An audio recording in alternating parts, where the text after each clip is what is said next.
Hello and welcome back to another week of Gunners Talk. What is everyone saying today, bro? Obviously, we're gonna do I'll probably do a short one today, no lie. But if it's not short, you already know why. But yeah, I'll probably do a short one because it's not too much to talk about. Obviously, we're gonna discuss the 1-0 victory against Chelsea. Not that it really matters anymore. The upcoming game against Crystal Palace, not that it really matters anymore. But we will discuss the opening bid that's been rejected by Daniel Egg that came out this weekend. I will be opening up the line, so if anyone would like to jump on, you can jump on. But I have to start it off. If you haven't already and you've joined me live already, make sure you hit that like button. Subscribe button if you haven't already, but I'm guessing most of my people who join me live, they I know you like my stuff. I know you already subscribed because you're real OGs. But anyone that's new, go hit that like and subscribe button. Sarcasm Cities every day. You already know. If you know Flawless or AKA Floor Budden, big up Flawless. He's probably the hardest working man on YouTube right now. Let's not lie about it. But yeah, we'll if anyone wants to join me, the obviously it's in the comment section. Like I said, I won't be a long one today. We'll also get on to the fact that Harry Kane has now finally come out as well, literally in the last hour or so. I'm looking at his record now: 33 games, 220 goals, zilch in the trophy cabinet, though. Zilch in the trophy cabinet, you get me?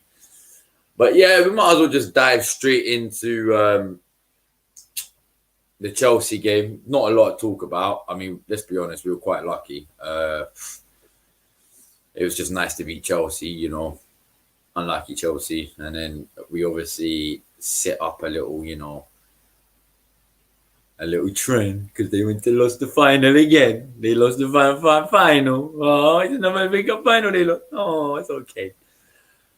But yeah, apart from that, there's not really much to talk about that game. We were just quite lucky. Let's be real. Like, it was good to beat them. Let's not get wrong. But right now, we're not even playing for anything. So that's why right now these sort of things don't make sense because we're not really playing for nothing now. We are not playing for anything. Like, we're playing for 9th place because I don't want 8th or 7th. I don't want to go in that European conference. I'd rather just take a whole year out of Europe itself than go into a European Conference League where, look, no disrespect to all the teams that will be playing it, because obviously that's big up for them. It's like say a semi-league team getting into like the 4th round of the FA Cup. That's a big occasion for every big team. 4th round is nothing, but for a small tiny team, of course, that's big, man. It's big. But for us to be in it, it's just going to be a waste of time, and we'll probably end up getting knocked out of it. That's the joke of it. So I don't see the point of this. I just want the season to end. That's what it is. I just want this season to end. But you know what? I'll get straight into these comments though, because I see them a little popping up. What are you saying, Josh? You good, Joe? You're still there, my guy. Hello, everyone. How is everyone doing? Hope you're good and have a safe and blessed day. Big up yourself, my guy. Man like MB, come on. Big up, man like Cam. Hit the like button, share the video, and also join the membership. You already know, my guy. You already know. Wagwan, my guy. Wagwan, absolutely good, yeah. Thames Baller, big up yourself. Big up Ravi all day, every day. You already know. Yeah, I'll get into that as well. You know what? I'll get into that more because look. Flawless probably hate me for doing this, but I really can't be bothered to discuss Arsenal, Chelsea. Like, I don't care. I really don't care. We won. We won luckily. What can I say, bro? We played fucking shit basically, but we won. So I can't really say anything. So flowers to Arsenal actually not conceding in that game. So, and the Crystal Palace game, like I said, the good thing about the Crystal Palace game is it's going to be the first game in the Premier League back with fans. So we'll probably end up, like, all banter aside, as much as I do want us to win, not that I really too bothered that if we lose. But as much as I do want us to win, I wouldn't be surprised if we lose to Palace tomorrow. Is it tomorrow? Tomorrow, Wednesday, whenever it is. I won't be surprised because it's going to be, like I said, it's going to be the first game back in the Premier League. It's their last home game of the season. And it's going to be the first game that they can go to. So, and the tickets are cheap. Like, I know Burnley, big up to Burnley, by the way, man. They didn't even charge for tickets, bro. Look at, do you know what? Yeah, I respect Burnley because look how financially poor they are if you're comparing Premier League teams. Yeah. Obviously, they got a bit of money. Don't get it twisted, but compared to most Premier League teams, they're nothing. They're zero. The money is zero, and I don't mean in a disrespectful way. And to still let the fans go in for free, like big up yourself, Burnley, man. Big up yourself. Any Burnley fan that probably will never see this, but big up yourself, innit? But yeah, the lack of extension, I don't mind, innit? I'll be honest with you, I'd rather keep Laka than Uber. That's my preference. I feel like we'll get more money. Like I feel like if we sold Laka, we're just gonna get 20 mil for him anyway. We're gonna get some dumbass price. I'd rather get that extra deal in, try and get another, decent season out of him. I guess. See if he can get progress on what he's done this season, and then just get rid of him next season. But my main one is, who is this, bruv? Coming on this, bruv. Allow this, bruv. Block this user, bruv. Coming on my feed. Don't ever take my name, bruv. My name only.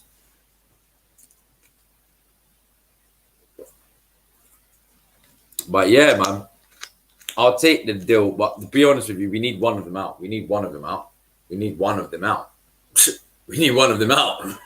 So if Laka has to be the one to go, let him go, innit? And just, bruv. I'll keep Laka. And the only reason why I'll keep Laka over Uber is because teamwork-wise, he's better than Uber.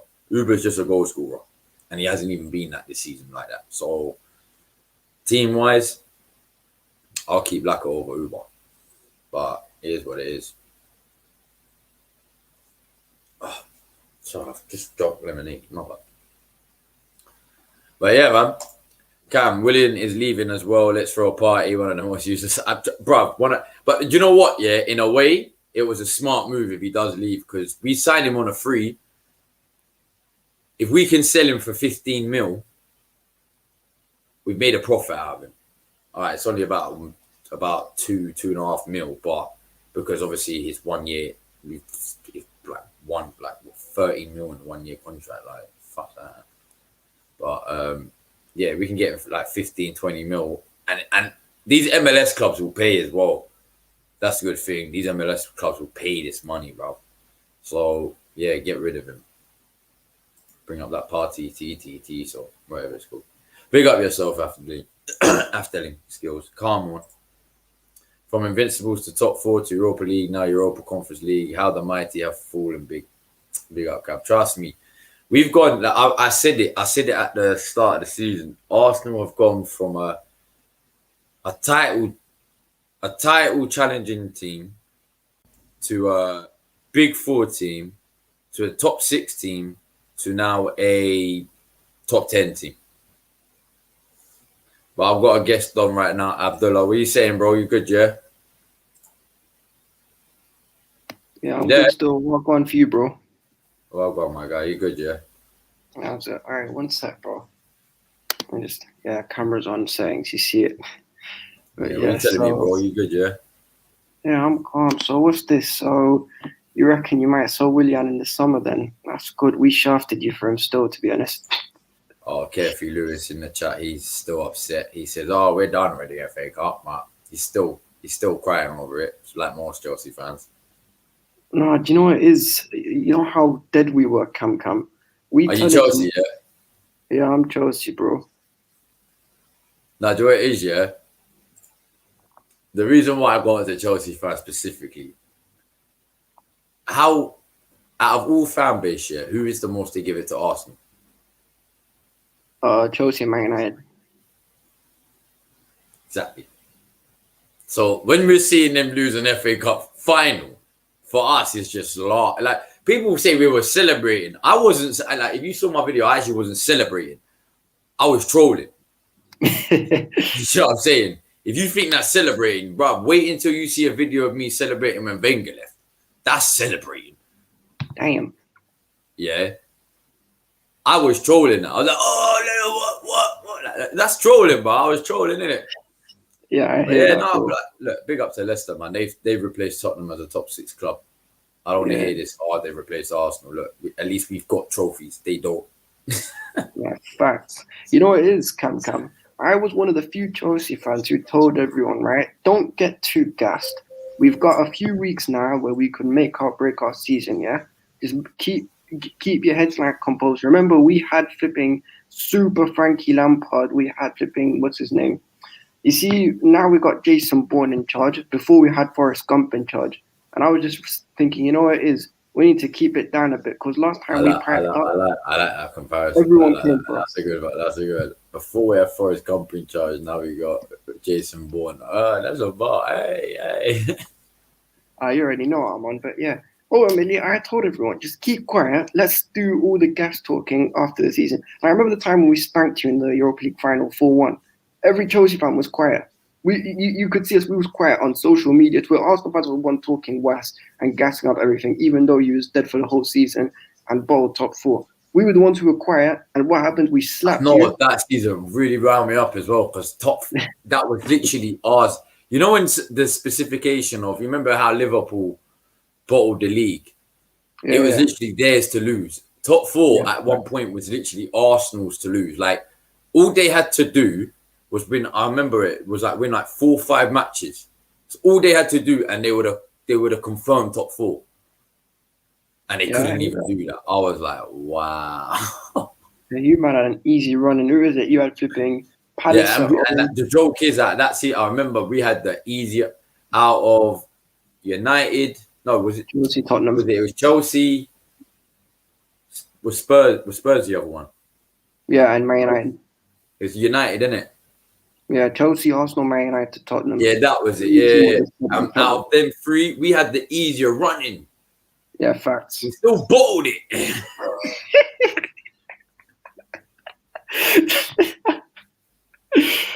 That was Emery. After we bottled it, I've got one of my mates is a Chelsea fan, and I literally said to him, I said, please, after us bottling that, I beg you go smack us up in the Europa League. And I said it in a banterous way. And then when the Europa League came, you smacked us. I was like, wow, well, karma just hit me bad. Now, you know what it is? We had most of our borders injured, I remember Hudson and Dyer was out, Ruben was out, Rudiger was out, even Kante was supposed to be at that, and we still ran ragged. I didn't even like Emery. The fact, like, I was up when I was celebrating when Wenger left, up until the point where he announced Emery as on it. I was like, oh my God, you might have all just kept Wenger. Now, do you know what it is? You know what Emery was? You see more time. You know when you've been with, let's say you was married to someone for 25 years and that, and then he was the rebound, that quick rebound. You know that quick rebound. He just come in and it's like, you know what, you're good for a couple shags, and then after that we're gonna dip. That's it, really. Yeah, but the way they're treating Arteta is like it's gonna be the next wife. Like, no, bro, this guy is dead, bro. You found a girl who was an ex-prostitute or something, you know, like that. Like, she's no good. What's an ex-prostitute, you know? Like, so you've gone from a very good wife who's just, you know, it's run its course, innit? It's like you've both not falling out of it, love, but you don't hate each other. You just like the Bill Gates situation. You know that Bill Gates and his wife. It's just run its course, innit? Yeah. Can't be asked with it no more.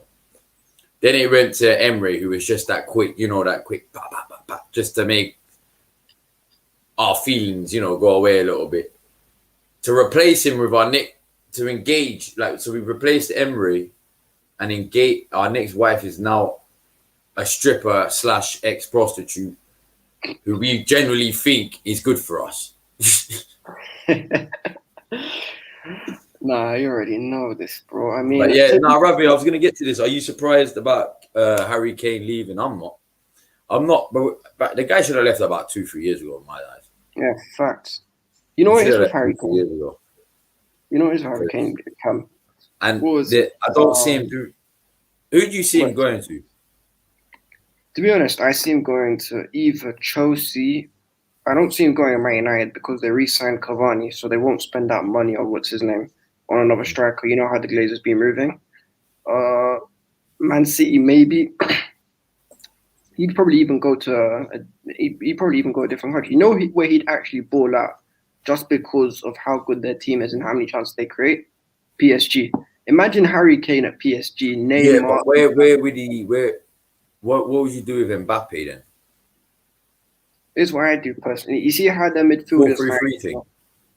Yeah, not even 4-3-3. You could do a four. You could do a three in midfield. You know, like with Verratti, Paredes, and even Di Maria in there. Then you could have Neymar in the 10, which is calm because Neymar is our modern Ronaldinho, if we're being perfectly honest. And then Kylian Mbappe either side of him. It worked quite well. And the best bit is interchange because you've seen Harry Kane players like that number 10.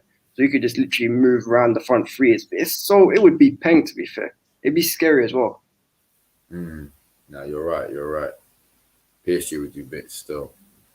Yeah, they would. They'll definitely win that Champions League then. I know There with ain't Poch no doubt coming. about it. But yeah, would you sell a question here from Robert Gunner?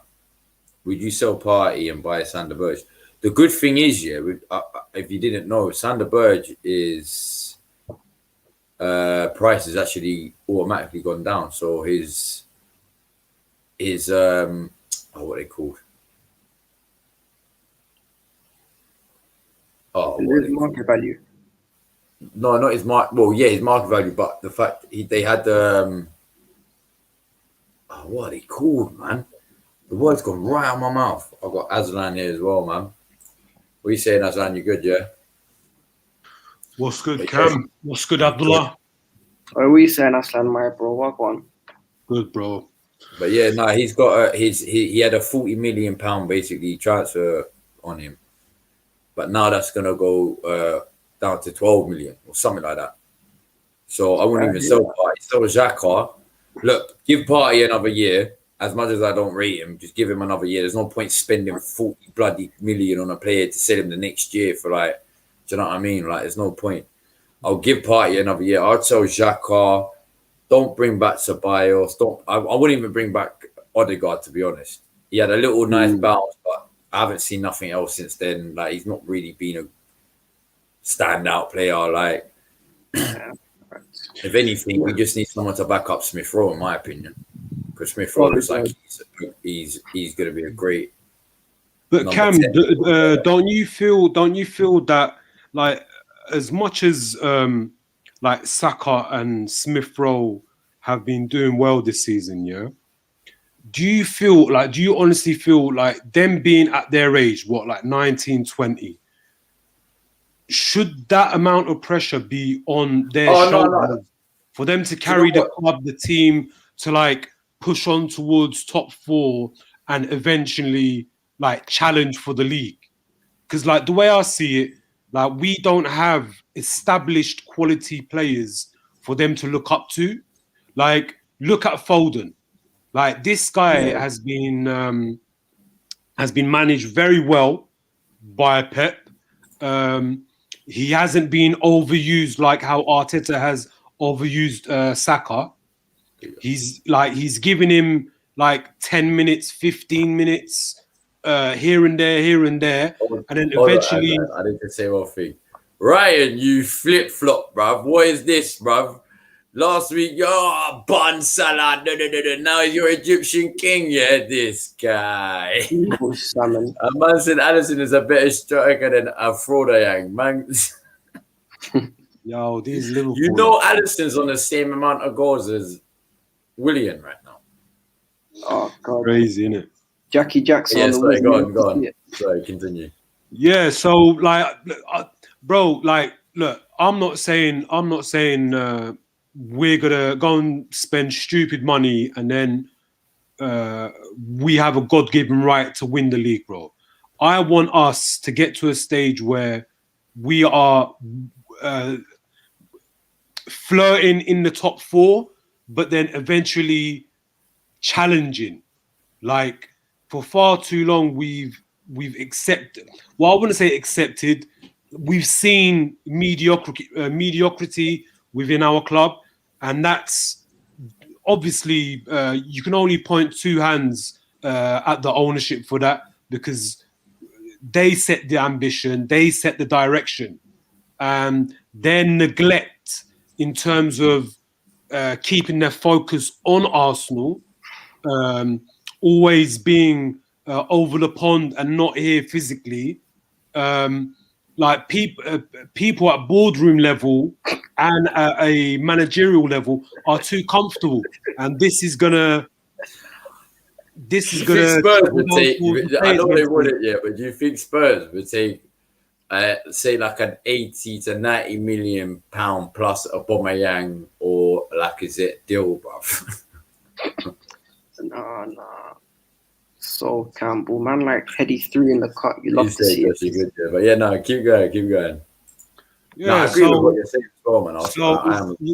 Like, bro, like this summer, like people, like I've heard some people say, I'd rather us go and get it, like go out and break in our record, our transfer window record, yeah, and like example, Jack Grealish, go and buy him, and then not concentrate on the key areas that we need, which is midfield and right back, and another self-inflicting wound that Arsenal have caused is with this goalkeeper situation. Now, look, I'm over the Emi Martinez thing, but in terms of how he was treated, I feel he was disrespected and he should never have been sold. But look, he's now an Aston Villa player. We can't dwell on the past. But if I feel that the Leno situation isn't our priority, but if he's adamant on leaving, then show him the door, bro. Because I want players' concentration, love, focus to be at Arsenal, and for him, if that's not the case, then he can go wherever he wants to, because he's got 2 years left on his contract, and then we need to pretty much get 2025. If we can break even for what we pay for him in terms of selling, if we sell him and we break even, I'm happy. Yeah, I agree with that. Say less. Well, very quick question to the Arsenal fans. Would you take Lil TJ Camavinga from Rennes or not? But this is the thing, yeah. I don't know why we're getting hyped. I don't know why who's that, bro? Are getting hyped over this Camavinga guy. But I've not really Camavinga. Seen he's another 18-year-old kid who's got the potential of being a world class. How many kids in the last 20 years have we heard of, yeah, that's got the potential to be this great player and completely flopped? But then, Abdullah, good question. But Cam. So, extending Abdullah's question there. He's what, 17, 18, Abdullah? Camavinga? Let me check. I think it's a few months older than me still. So he is very, very raw, right? And like you said, Cam, he's got potential, right? But doesn't it make more sense for us to go and spend, like, instead of spending like 35, 40 million, what people are predicting what his fee may be, would it not make more business sense us go and getting someone like Boubakary Samare, like hijack that deal that Leicester are rumoured to securing? He's got 1 year left, and we've got previous business dealings with Lille. So, like, we can say, look, come on, 20 million, here you go, and then offer him better wages than whatever Leicester are offering him, and hijack that deal. Because look what happened to Willian. Willian was going to Tottenham 8-9 years ago, and then on the 11th hour he switched to Chelsea. I don't need to tell you that. Do you know what I mean? So Man actually did money his, talks, bro. man Money did his talks. actual what's it called? His medical at Tottenham as well, bro. Oh my, that's taking a piss, bro. Is that how far it went as well? Yeah. Yeah, man did his medical at Spurs, and then, like you said, the 11th hour just went nope, and went to Chelsea. Fair enough. I mean, we was competing. So for me personally, this summer, I'm not saying we should go all out and spend 40 mil here, 50 mil there, 80, 90 mil here, bro. I am for us having. I'm not saying necessarily we should go out and break our transfer record, but we do have to have at least one marquee signing, and then And we need a three, structure. four other Positions positions we need that are very good players. signings, not average to okay. Yeah, or like one gonna big, be big good. banging signing who we're gonna get gassed on, and then the rest are just like Yeah. mediocre. Like for me, Basuma is not a marquee Basuma, signing, right? He's a very good signing. Quality, bro. He should, or very good quality, but he's not a Quality, marquee, man. like the marquee signing of the summer. Like he should be. I would go with be that signed comment. up I would get Sander Berge, to partner with Partey. Who? I'll cash in that 12, 13 million, get him on a cheap.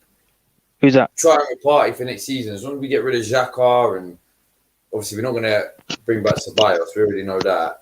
Okay, Hopefully so we're not Ceballos gonna- is I gone. don't see Odegaard. If we extend Odegaard's deal, we buy Odegaard. I see, for some reason, I do see quality, but I just don't see him doing great for Arsenal.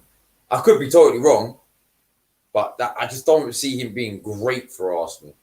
Do you get what I mean? Like he'll have his days, but it won't be like consistent.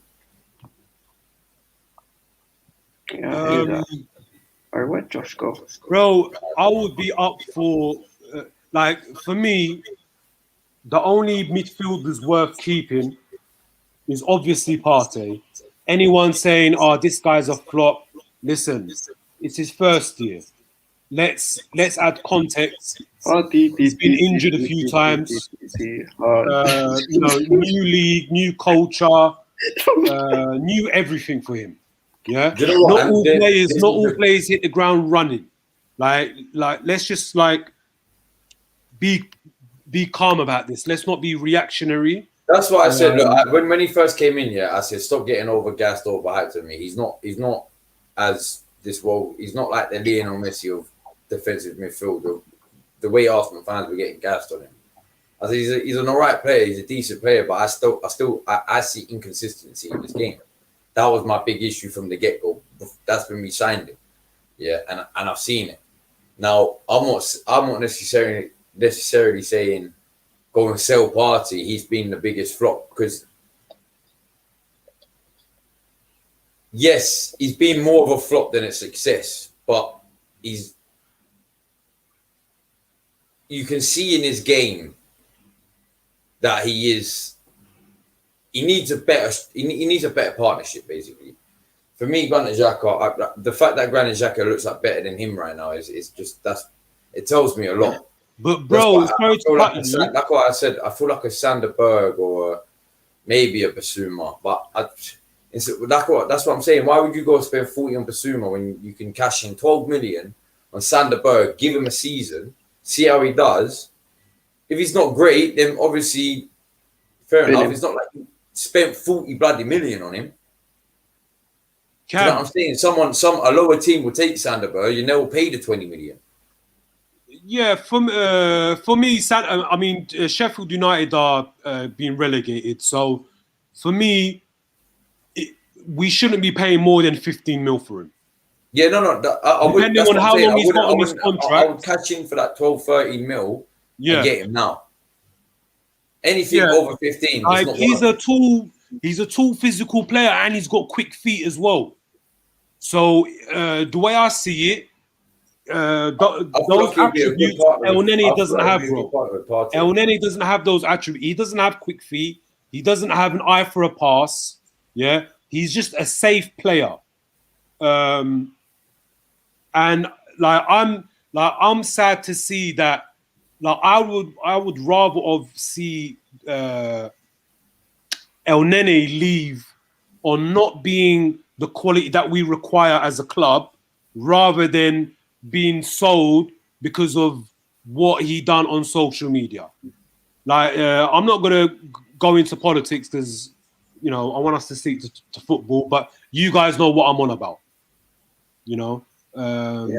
He's expressed his thoughts, and then for some reason sponsors have got involved, and they're tweeting to the FA and saying this and this and that. So my only worry is my club is gonna sell another player or get rid of another player due to being pressured by sponsors, and not my club actually seeing or identifying that a player is not the quality of footballer to help us progress or elevate us up the table. Like we're going to be getting rid of him, selling him for the wrong reasons, and not for footballing reasons. I hear you. Just the way man spoke about El Neni. Man, Arsenal went from Heady to Patrick Vieira to flipping El Neni. Can we not do these comparisons, bro? This is upsetting, bro. We did it we did it earlier, and then you're doing it. Man went from Vieira. So allow it, bro. I know where we went from. Yeah, there's truth there, though. No, but it's a shambles. See, this is why I like. This is why I like Abdullah, bro. Like, look, he's a Chelsea fan, yeah. He's a op, yeah. But he's a sensible. He's a sensible young man, bro. He's a sensible young man. The Chelsea fan, yeah? Wow. Man said a sensible op. But what are you saying, Josh, man? he's a sensible young man. Like, I respect his opinions. Like, bro, until we don't have two players in every position, week in, week out, fighting and pushing each other, we're not going to get any. Forget challenging. We're not going to get anywhere near the top four, bro. Because that's what I've been saying. That's what me and my guy have said it for years. Man United have. That's what Man City have. We're not going to get anywhere near the top four. Well, no, my guy's a Barca fan, innit? And he even said back like 2013, 14 times ago. Do you know what I respect about Real Madrid? At that point, by the way, is they have two players for every position. Yeah. And it's not like they're dead players. The two quality players. One might be the world class player, but the second player, he's still a top quality player. Like he's a 7 out of 10, innit? Yeah. Like he's always like behind you. Like yeah, exactly. Like if your number one is injured or he's having that week off, and the second one comes in, you're not gonna get nervous. But no, he's a safe pair of hands, man. Of course, man. Yeah, I'll take him. You know what I'm saying? Above, that's calm. That's blessed. Yeah, say no more. Instead of, why are we playing this guy? Why are we not? Like that. Bro, like one example, like you remember Nacho Monreal? He was a starter for us, wasn't he? But we need someone like Nacho Monreal as a backup option to Tierney. Yeah. Because Nacho Monreal for us, someone like that. Maybe a little bit more. Monreal was alright. He was a number. He would be a 7 week in, week out. Maybe a little. What do you say, Shocks? You good, yeah? Brother, I'm good, blood. I'm hearing man like Kevin talking some facts, Reed, boy. Man, that's a jump on that. You get me? You know what I mean? Kevin Campbell in the cut and that. You get me, bro? But what's the big up Abdallah as well, man. And Josh as well. Yeah, big up Josh, big up Shocks. What you man saying, man? You good, yeah? Yeah, I'm good. Chelsea are dead, bro. All right, very nice. It's people up there right now. It's 4 against 1, man. And if you look at the screen, it's like right in the middle. Let's stop. Nowhere. All right, calm down. No, listen, man. Look, we Arsenal fans, we show our class compared to Chelsea. When we have a Chelsea guest on a panel, we show our class. We don't bully, bro. 100. You know what I mean? The other day, welcome to our podcast. The other day, I was on the stream with the man, them, right? I think it's when I went on the terrace, And I was saying to the Chelsea fans, because obviously they were all like bare upset about obviously losing to who was it? It wasn't Leicester, it was Arsenal. When they lost to Arsenal last week, right?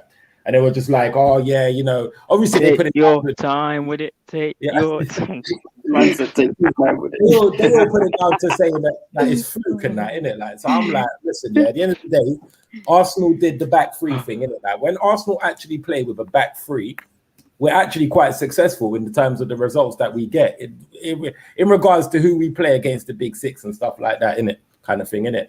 Then obviously the beginning of the season started. Arteta's gone to a 4-2-3-1, or depending if it was a 4-3-3 or whatnot, but and then that's when all of this shit started happening. He doesn't have the players capable of actually playing that system.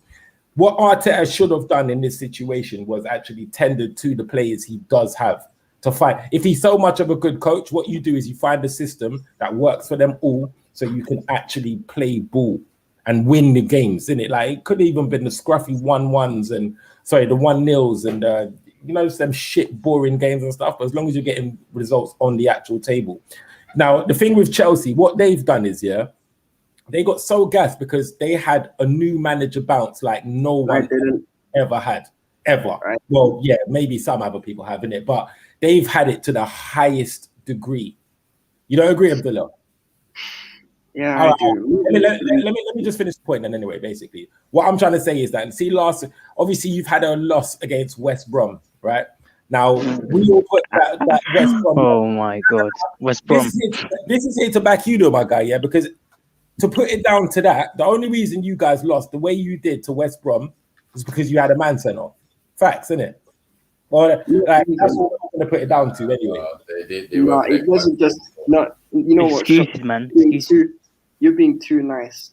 We lost because we had, and I said it before and I'll say it again, not Jorginho. You're not worthy of the Eno title. There's some ballers with that Eno. Ronaldinho, Dundinho, them kind of ballers. You ain't Jorginho, you're George from Harrow. That's what he is. George Harrow. But Jorginho to George Harrow, bro. Man. George from Harrow. Also, I said it before and I'll say it again, yeah? The only reason why we've looked defensively solid is because we played too many men at the back like BBK. That's why we look like we've got a solid defense.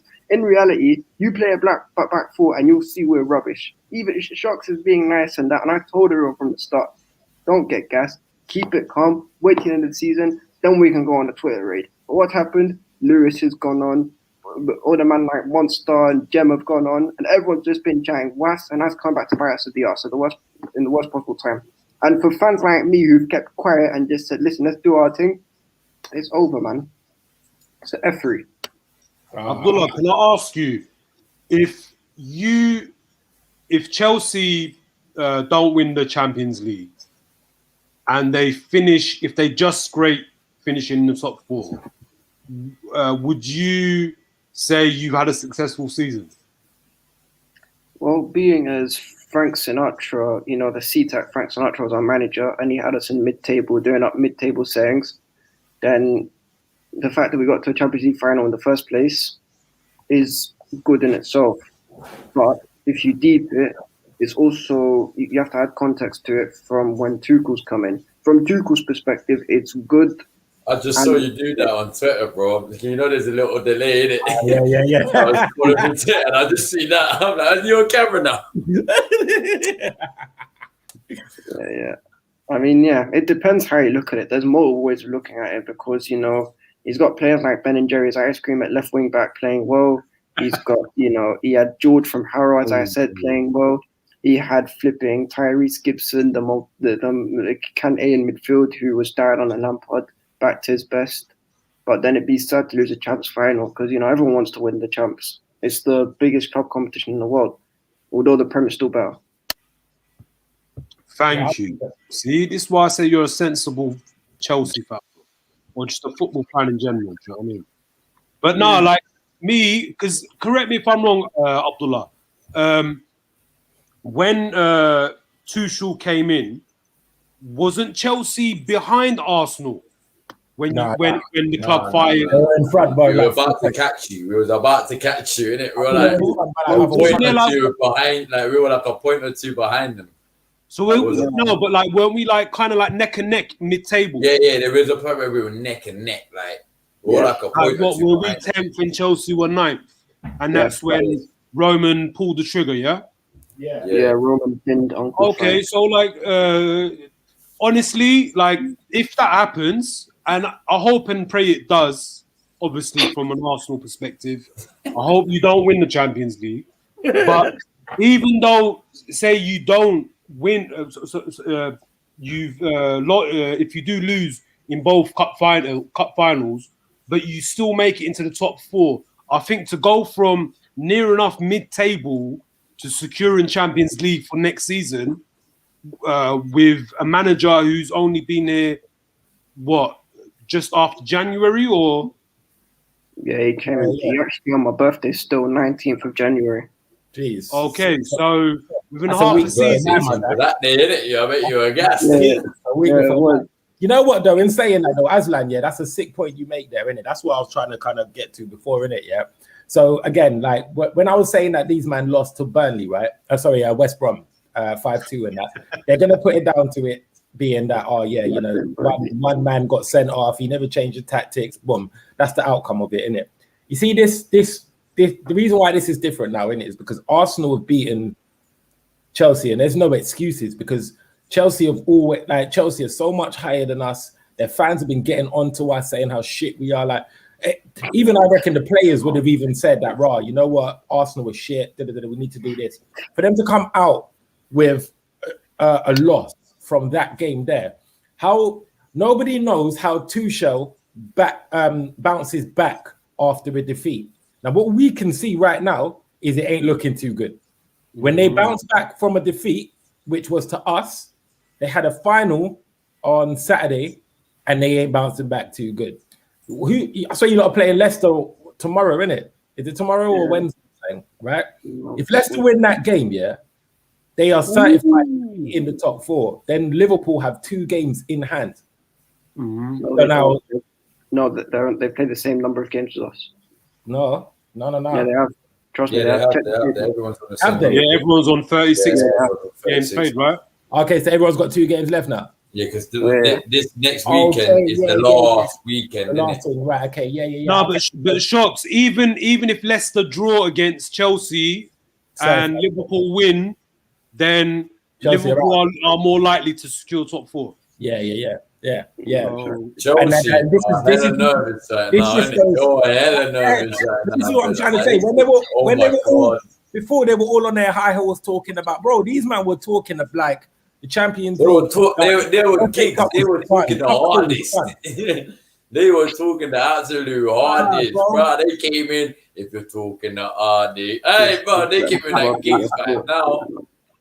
They're on that tiny vibe. I might have to pass out. Bro, you love to see it, bro. You love to see it. And this is what I'm trying to say. Yeah, you see, I tweeted it yesterday. I said, you know what? Chelsea are the absolute best at giving smoke. But you see, when it comes to taking it and that, bro, and this is what I'm trying to say. We know how shit our club is. We know how in the gutter we are. We are done out here. So the little bit of smoke we give is just a little bit of reconciliation for the amount of shit that we get put. The only thing we can go, but there's no trophies. That's our little trophy. That's our little clinch to a trophy there. Like, bro, listen, we're not winning trophies. Just allow us to have this. Imagine, our natural captain, the captain of the actual club. I don't care if he's got the armband or not in it. Like, we all know Jack is the actual captain of this club. Bro, last year this bro told us to fuck off. He threw his armband on the ground, and when he was walking out, he took off his t-shirt. And I reckon there was something in his head that said, all right, don't throw that, because that's a whole different thing if you do that. But he looked like he was going to dash it. And then on top of that, he looked like he was about to rip his shirt. Like, he wanted back. He looked like he was like, this thing, bro. He pulled it up like this. Rip it. Why my ass? And I'm you know, like that. Bro, he was about to go on. That's what he probably done when he got in the backstage. He was like, I'll do it backstage. Yeah, I'll do it when the camera's I'll do it when I'm not on camera. Bro, do you know how, bro, the whole Emirates would have run down that tunnel after him if he would have did that. Bro, he would have been run out the stadium, bro. Yeah. At the end of the day, he can say that, I threw I threw the captain to I threw the captaincy to an ex-player and he never caught it.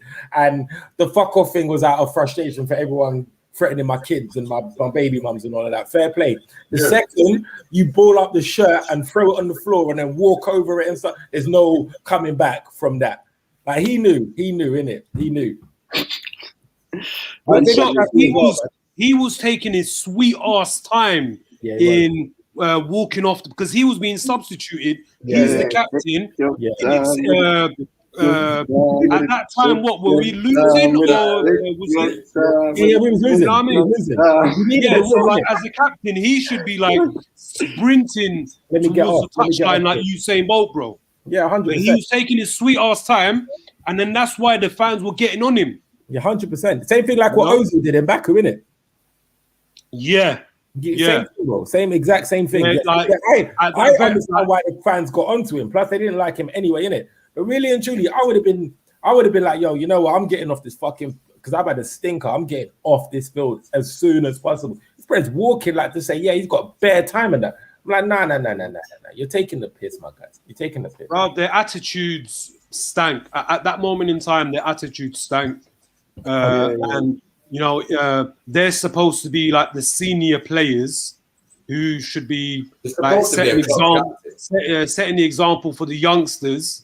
But you know, when you've got attitudes like that within the squad, what are the up and coming academy players gonna think? They're gonna be like, raw, like these men like who are 5, 6, 7, 10 years older than us, they're not putting in the work. So what? These men are just happy coasting along in their career. They have no ambition. They don't want to go for trophies, go for medals. You know. So then, it's just gonna rub off on them. And in today's times, bro, like the academy players, they're getting paid bags and bags a week. You know. They're driving the nice cars. They're having the nice yards in their teens, you know? It's not like back in the day where these youngers were cleaning up the first team's boots, getting all the mud and muck off their boots and making sure it's nicely cleaned. They're not doing that sort of stuff anymore. Yeah, facts. You know what I mean? So within the squad, we need a mentality change. An attitude change before skill and ability, in my opinion. Do you know what it is with Arsenal, yeah? I've said it before and I'll say it again. Mo Stack FC, you can only trust them on days that don't end with a Y. To be perfectly honest. Mo Stack FC. You already know what it is. You see, and you even speak about your youngsters, yeah? Everyone talks about Hale End Academy and how it's produced some of the best ballers ever. The best left back to ever play football. I don't want to hear nothing about Roberto Carlos or Franz Beckenbauer. Ashley Cole, that's the best left back to ever play football. They produced Bukayo Saka, who's looking like he's going to be a baller. They made, what's his name? They made Wilshere, who was a baller, but he was just a bit injured. Now look at the current youth team. They're about to get relegated from the first division. Oh, that's a bar. Man said Chelsea shooting more shots than Joe Rapids, but ended up bodying themselves 3 times in a row. You already know what this guy's on, man. It's no fun because you know what? Do you know what it is? Yeah, do you know what I noticed about Saturday as well after the game? Yeah, all Chelsea fans were trying to deflect their defeat by not going at Arsenal fans, but switching it to United fans. Oh my god! Started saying stuff like, "Well, it looks like we can only beat United in the final." I'm like, "What the hell are you saying, bro?" Oh, fuck's sake. Cam, we're a different breed, to be honest. You see the best way to classify each fan base, yeah? Man United are probably they're the loudest in it. Arsenal are probably the second loudest, and we're just the annoying little dickheads who sit in the back and try and make ourselves look like the big dada dons. Like the class clowns, innit? Like the class clowns, not the so-called big friends, but the ones that try to make you want to be like the part of the guy. Like you just want to be there. You want to be involved in the popular crowd. So you sit back in the But the two main guys go at it. You're like the what they call the backup dancers. Oh, you're the side man. That's what we are. Look, some of our fans Side man, yeah. No, Backup some of us dancers, side man, side. Ronaldo's rice, bruv. The lettuce, man. Reminds me of like lettuce. Bro, that's what I used to say to side man back in the day. Bro, you're a side. Bro, do you know what you are, fam? You're not even a side man. You're not even a side dish, fam. You're garlic bread. What's a garlic bread? You know? Oh yeah, bro. That's a garlic bread, you know. It's jarring. You see what, and it's so shit because more time these guys post so much content on YouTube dissing Arsenal, dissing Man United, going on Liverpool, talking about their dead ballers, about Mo Salmon, the Pyramid Kalu and that, and they keep acting like they're the dons. And then what happens? They go into hide. It's an effery, to be honest. Abdullah, can I ask you? You know, I don't need to call out names or anything. Like, you know, the brothers who are doing this football YouTube thing or football social media thing, yeah? Mm-hmm. They're coming out and making wild statements saying, you know, the Premier League and the domestic cups are nothing to be proud of. The only cup that should be you should be happy about winning is the European trophies. Do you echo these thoughts, or like just what do you have to say about this? Now, what's your thoughts on it? Like, what's your thoughts on your fellow Chelsea supporters making these sort of statements? Jesus, Mary and Joseph, them man really dissed winning the league title. They actually no, okay. Do you want me to explain to you why I define as a big club? Yeah. And I'm not even trying to, and this is me not even taking that piss, I'm being serious. They're right to an extent because every big club, you'd argue, has a good European track record.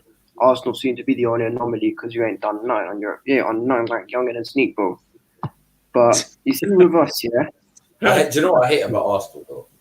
Quickly, I'll let you finish, but do you know what I hate about Arsenal is we've got this record in place here with no achievement in it. Bro, we are the centre 25 years straight in Europe with no European title. Centre of banter. Literally, that's what we do.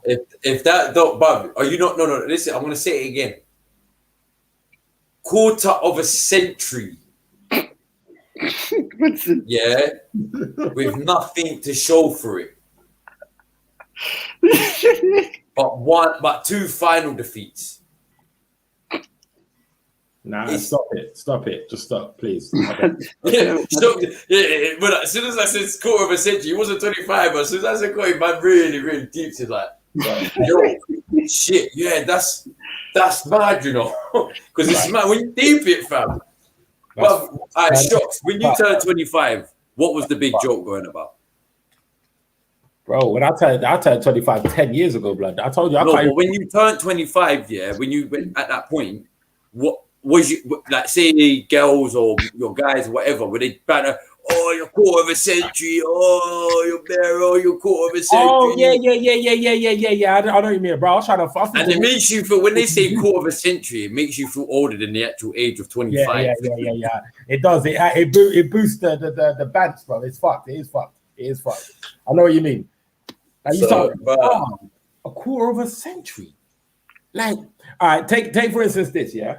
You see, like how cars are sick now, yeah. Like all 21 plates and that, yeah. The last time Arsenal won a league, yeah, yeah. Cam knows what I'm gonna say, bro.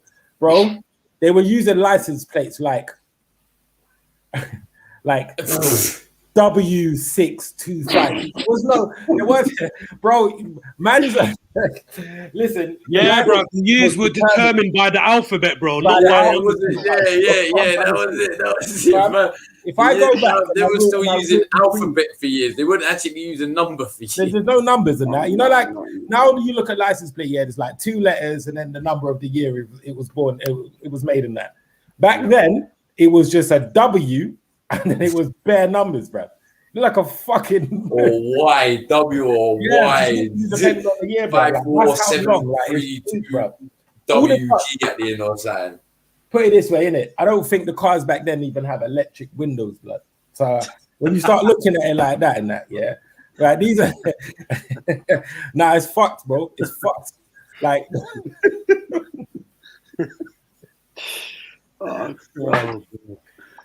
you know what? Seriously, like, this can't carry on, bro. Like, we need to. No, they did. Just about a few. Alfa Romeo was one of them. All right, so the top cars had it. The top cars had it. Bro, listen. When 25 years ago, I was 10. I was 3, bro. Nah. See, this is what I'm talking about. No, I don't care, bro. Bro, I don't even think cars had fucking central locking. I think you had to put your key in to lock the car. You remember, and you know the alarms were. That's what I'm saying, bro. I'm being deadly honest with you. The alarm off, bro. I'm being deadly honest with you. I don't think cars even had electric locking. I don't think. It was all key. It was all key, bro. Yeah, when you got out your car, you had to close the door, put the key back in the door, and turn it like to say some yard, bro. And it was to the point where if you unlock the passenger door first while the car was still locked, your alarm will go off. Oh, fuck off. I can just put a comment in here and say, man have lived and died in 25 years. He's taking the piss, bro. Like, he's taking the piss. It's so true, though, bro. We've lived and we've died in 25 years, my guy. That is harsh, bro. Don't ever comment stuff like that again, bro. Block him, bro. Block him. That's blocking, but he's laughing. Nah, he's all right, man. Why not? No, big up. Why not? He's all right. Why not? Why not? Yeah, he doesn't go. He doesn't go too hard. I know. Obviously, I know you're playing it. That's it. Block him, bro. Yeah.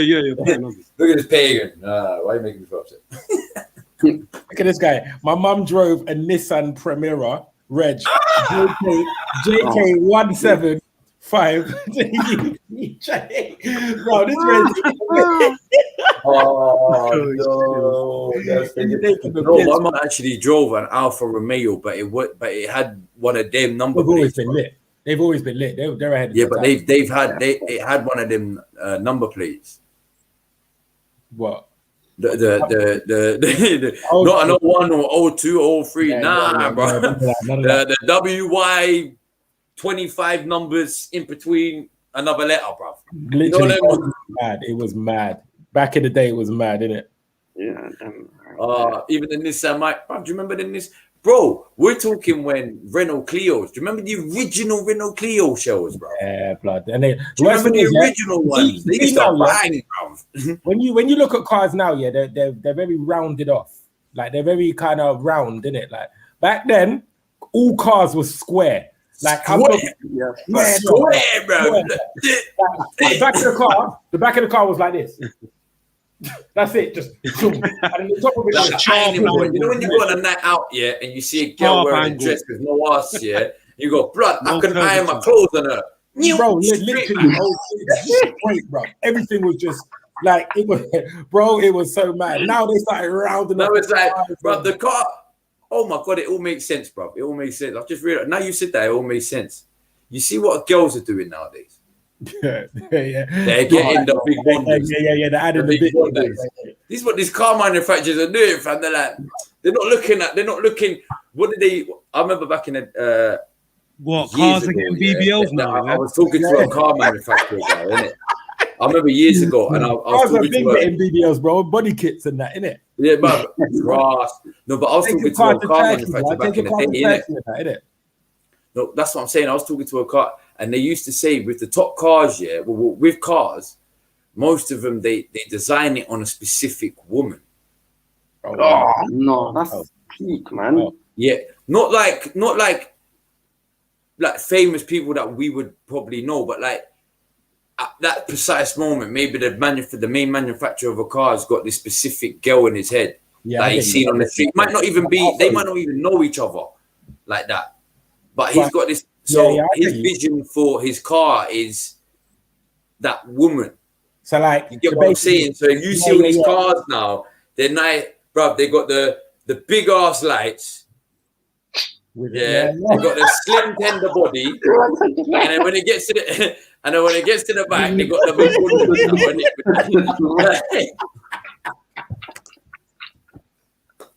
I swear, Cam, you're an idiot, you know. Because what you telling me, yeah? The owner of the guy who made Range Rovers, yeah, he had Nicki Minaj in mind. So no, what are you talking about? The guy, yeah? Bro, you know we bought on board, fam. Man bought Victoria Beckham on board, fam. Look what the Range Rover is. It Evolve, bro. The Evolve looks like. Hey, Cam, I swear you kill me sometimes, you know. I swear to God, you're my fucking guy, bro. You are some more fucking guy, bro.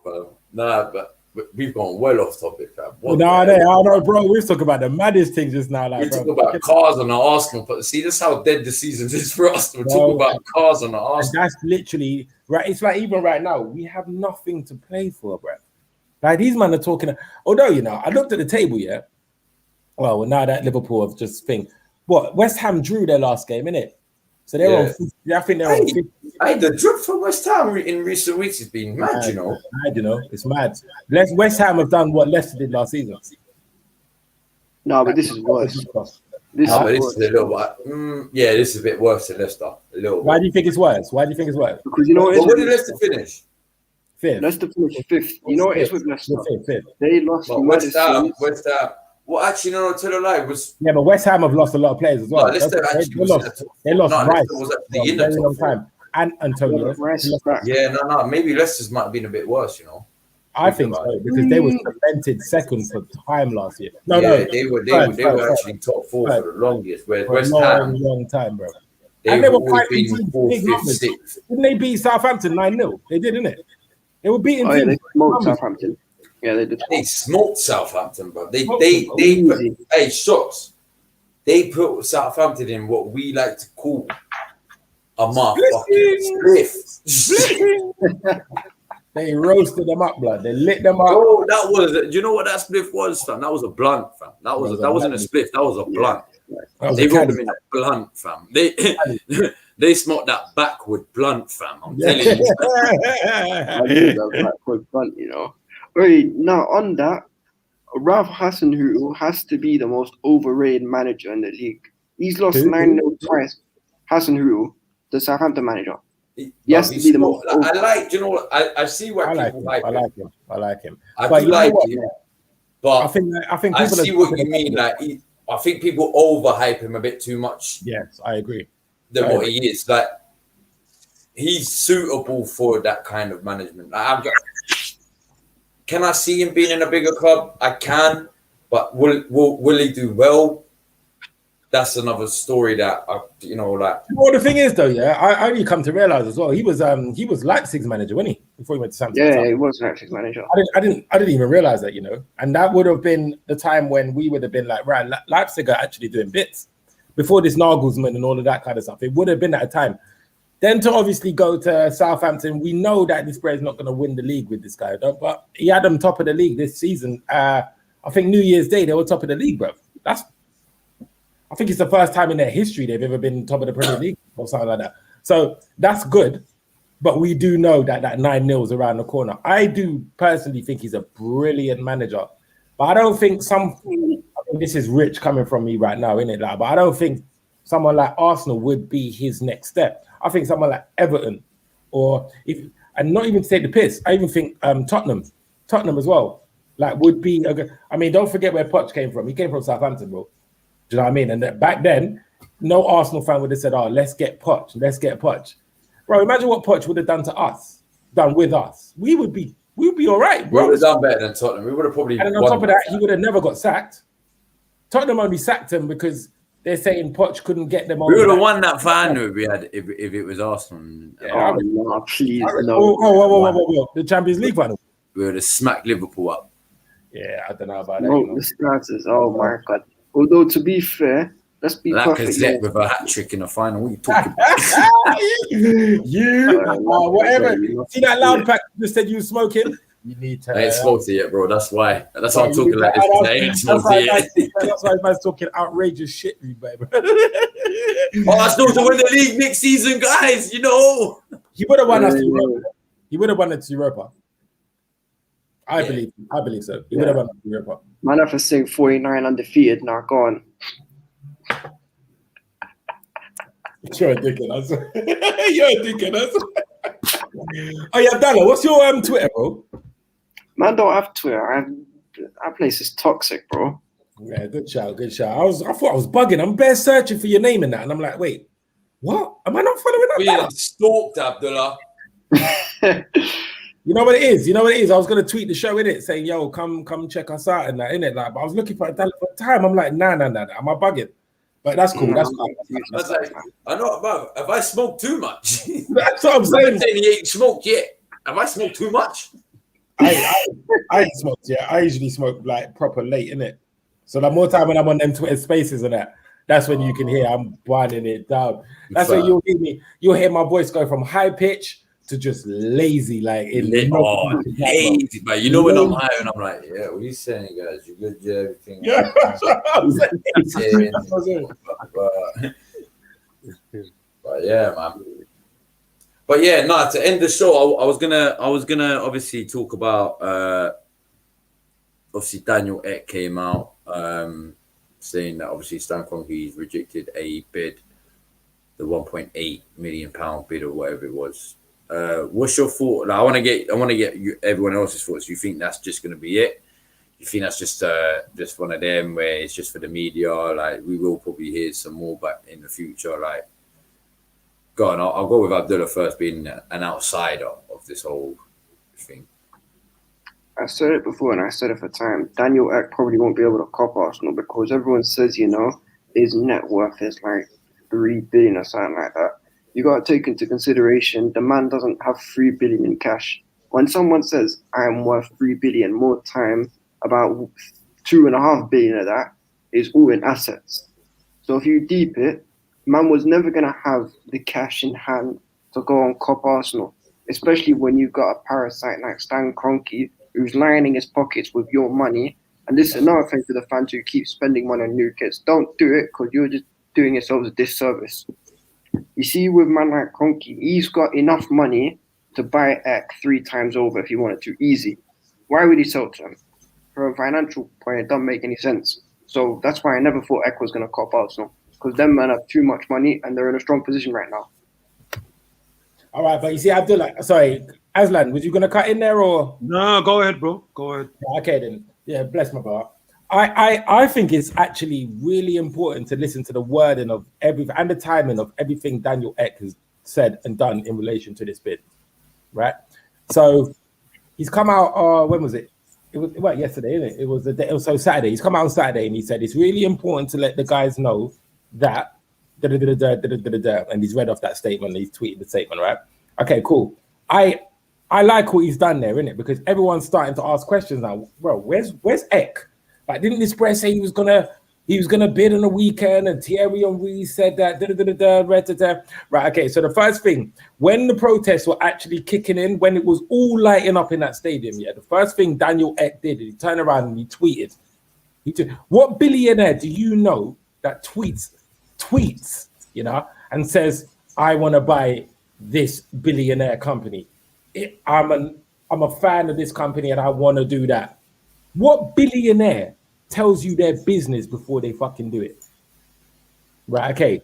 So you lot never answered. That basically tells you no one. Not one billionaire actually does. I was literally about to pop off just to my son. No. Bro, you're right. No, you're talking facts right now. You're talking bro, facts. No billionaire tells you what he's going to do before he makes $1 billion move. What he done that for was like, you know what? There's uproar from this Arsenal fan base. They can, if I'm going to get help getting this club, it's definitely the fans I need help from, right? So he's tweeted it. We've seen it. There's been mad uproar now. Everyone is going even more ham on the Kroenke out. Get this fucking leech out of our club. Do this and do that and sell the club and then now we're all speculating on prices of how much the club could cost and all of this, yeah? What he's done there is, right, okay, there's going to be uproar straight away from him telling us that he wants to buy the club.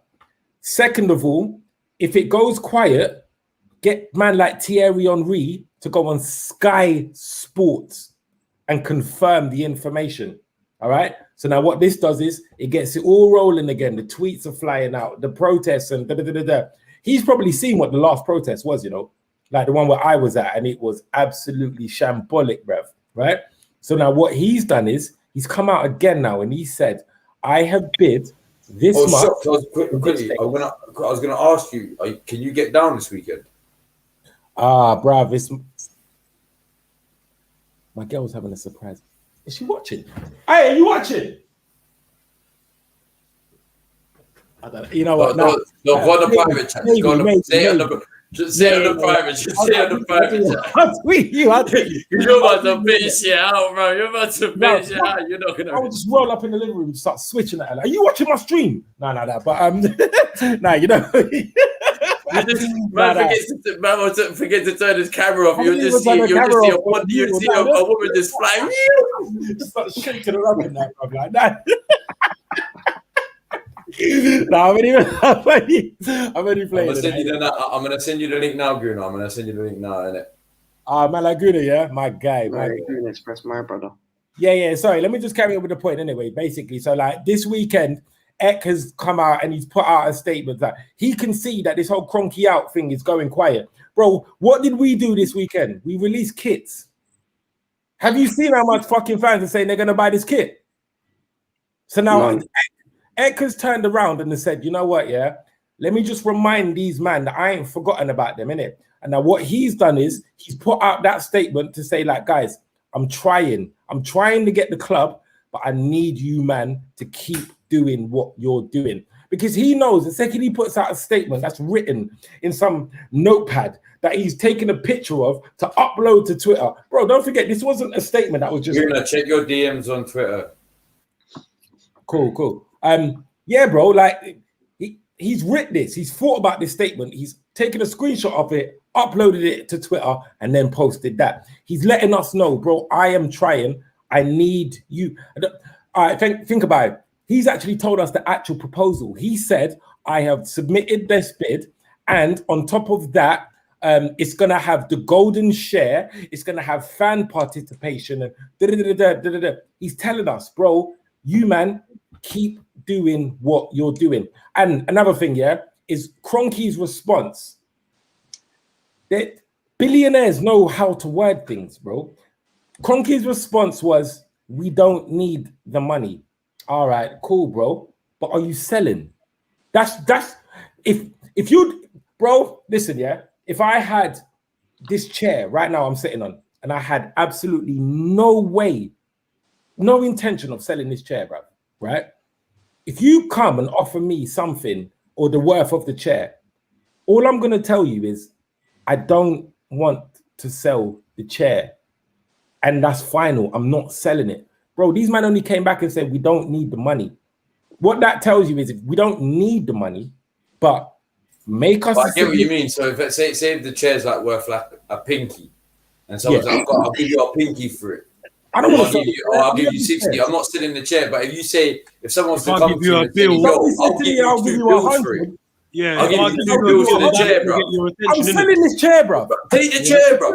Take the chair. Give me the 2 bills, bro. I will go and buy a new chair, my guy. It's fine. I've got 150 left over. So do you understand what I'm trying to say? See, when I say wording, and billionaires are really good with their words, my guy. Like, you got to think, yeah. These men have solicitors that will word everything correctly.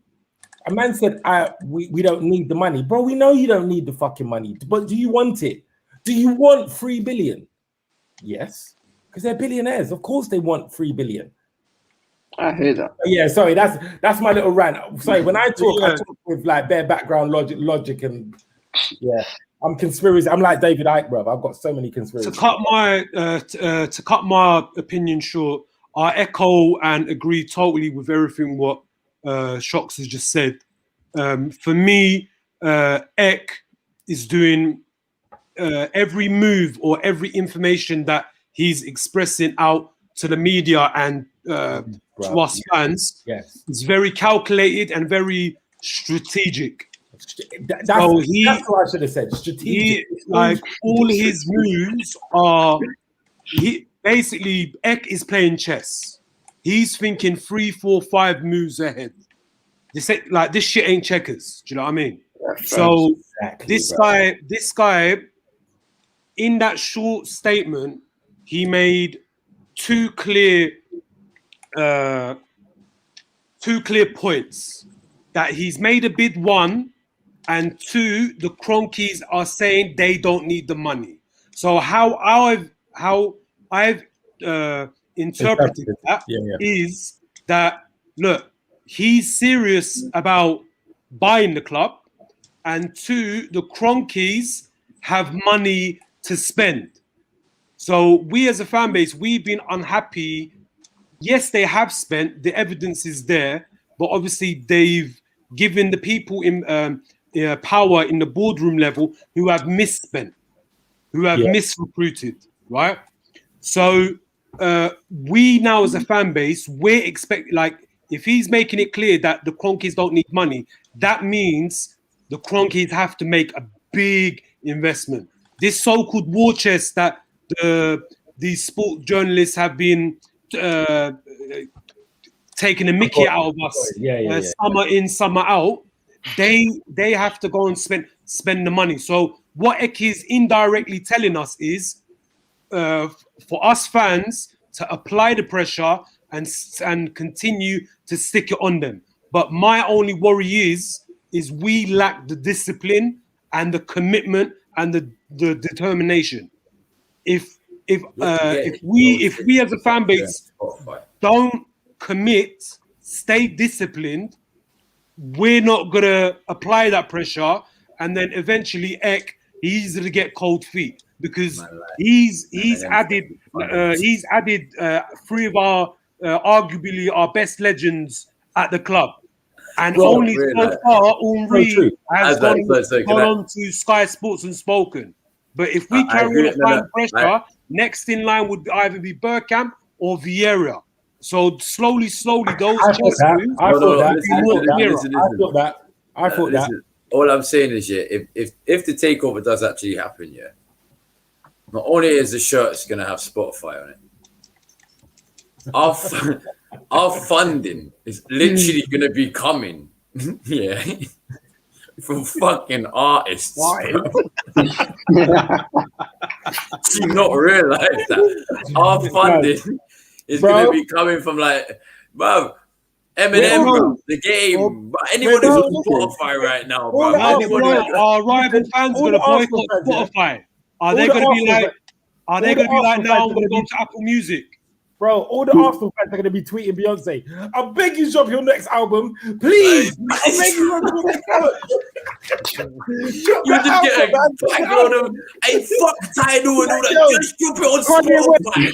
Kanye, drop a mixtape, please. We need Haaland this summer. Please drop a mixtape, bro. Like,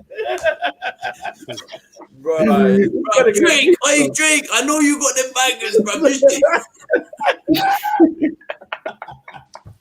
Listen, we're gonna be begging back. Jay-Z, come out retirement, please. Fuck the retirement, just come out and do another album, bro. It's gonna NWA, fuck it, bro, come back. NWA. Man, just gonna be recording Eazy-E's grave in it. Yo, why you do mixtape from Eazy-E? And I can't listen. Bro, I'm telling you, produced by Dre, fam. That would probably still actually be a fire mixtape, no lie. Yeah, it would. Thinking about it, that still would be probably the best mixtape to come out in this era. Man said Bobby Schmurder. Man said Bobby Schmurder. Yeah, trust Bobby Schmurder. Even, hey, listen, I hate the guy, but hey, what can I say in it? He gets his views in it. Oh no, but he only gets views. No, actually no. Bun bitch 9 in it. I was gonna say, I just realized he only gets views. He doesn't even get downloads or anything like that. So bitch 9, stay away. Big up Vision as well. We don't want bitch 9 out of club. Hold on one second. Big up Vision as well, bro. I saw your message, my guy. Listen, hey, you know what? I didn't even know you was an artist, my guy. You know that. Listen, we're gonna collab, innit? We'll do this thing anyway, still, innit? But yeah, sorry, guy. Yeah, you just left a message in the chat, innit? Like, so I want to just get that across. You're Dizzy. Yeah, man, like Dizzy. Well, Dizzy, bruv. Man, like Tox, fam. You think it's a joke, fam? Bruv, Tox. I've seen some of his shit, you know. I see him do one freestyle. It was fucking fire. I can't even lie. I tweeted him. I was like, "Yo, bro, this is mad. This is mad." What, Dizzy can spit, yeah? But no, he's an Afrobeats artist, man. Oh, is it? Oh, shit. Yeah, he's doing his thing, bro. So Wow, man, Dizzy's big up, moving big up. low key, you know? Huh? Why is he moving low key like that? Dizzy's a weird rare, bro. Hey, bro, Dizzy, you might as well jump jump on these Easy E's and these Afro B remixes, my guy, bro. Just do your own thing, fam. Put them on YouTube, fam. Don't, obviously, if you Spotify and all that, they're gonna do you for copyright. But I know the YouTube game, you put remixing and you do a little bit of editing. They can't actually take that away from you. If it's our tune, yeah, you man can use it on all your fucking intro videos, isn't it? Like, you know that, right? Know what I mean? It's good. We got full license. Has he got the potential to reach the heights of like Wizkid and anyone has, my guy. You know, yeah, anyone does, bro. You know what? In this day and age, yeah, anyone can make it. If you was to say that 10, 15 years ago, you'd be like, it's going to be tough, but because you needed raw talent. If you think about 10, 15, you needed raw talent. Now, it's just if you can make a banger. Mate, I'll tell you this one thing, even without making a banger, but back in the day, I used to be so badly on this music thing, bro. You know what my biggest highlight and achievement is in terms of this music thing? Bro, man opened up from fucking Prodigy, bro. Back in the fucking day. Bro, Mobb Deep, bro. Both of them were there. We opened up from Mobb Deep in Oxford in about, I think it was like 2013, I think, bro. And we opened up the stage for them, man, bro. Like before Prodigy died in that, bro. Like that's my biggest fucking achievement that I will ever.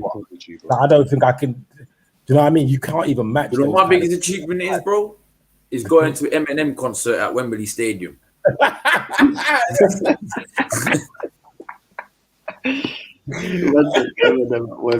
it, bro. You're killing it right now, bro.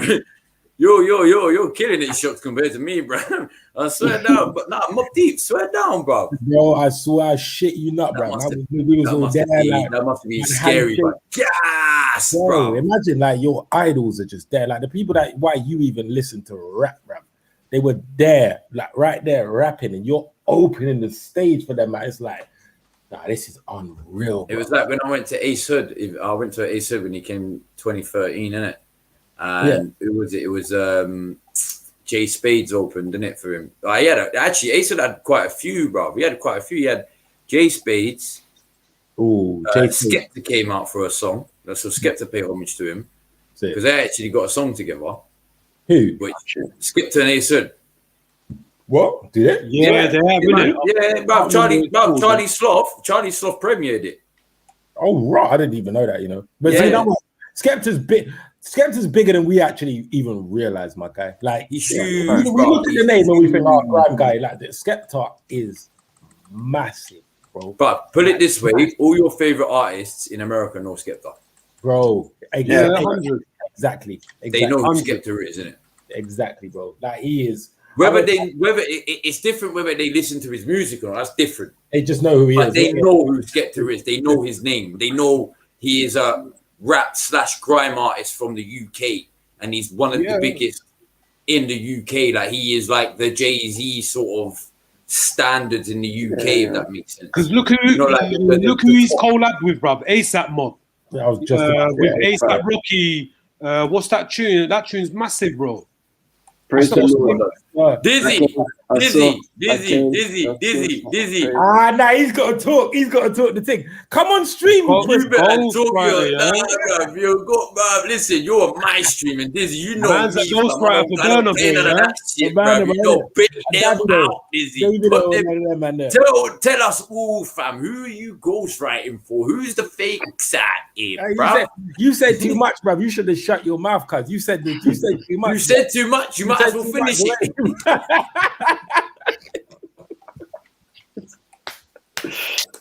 You said too much, my guy. Hey, Guna, what go on, my guy? You've been mad quiet. Huh? But yeah, now we've done it again, bro.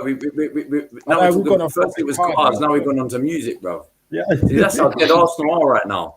Yeah, bro, blame me in it. That's my fault. That one. No. True say no. That it kind of went in with the Spotify thing because I just started saying about. Oh yeah. You don't realize artists are going to be funding us. True. But yeah, we're Guna, saying Guna, man. what do you think about the Daniel Ek thing that's just come out the other day? Well, I mean, I've been saying it for time that he's definitely put a bid in, and all this stuff like this overreaction of he's a liar, this and that. Come on, man. Billionaires do what billionaires do. You know, they're not going to come out and just tell the world how their business dealings are going because they're billionaires for a reason. You know, they're that good at business. They know exactly what they're doing. And as well, there's legal stuff. Like, you really think Daniel Ek can just start coming out and blabbing about the whole deal without getting sued or something by the Cronkies? Like, at the end of the day, Arsenal fans are just going to have to be patient. And I think all these idiots, because I'm going to call them idiots, I don't care. All these idiots that are going to go and they're attacking Daniel Ek, saying he's a lying bastard, this and that. Why don't you go and put that energy towards the Cronkies? Bro, I saw you say they're that. The lying bastards, bro. I heard you say that in a stream earlier or something. Bro, is that legit? Are they actually attacking Daniel Ek right now?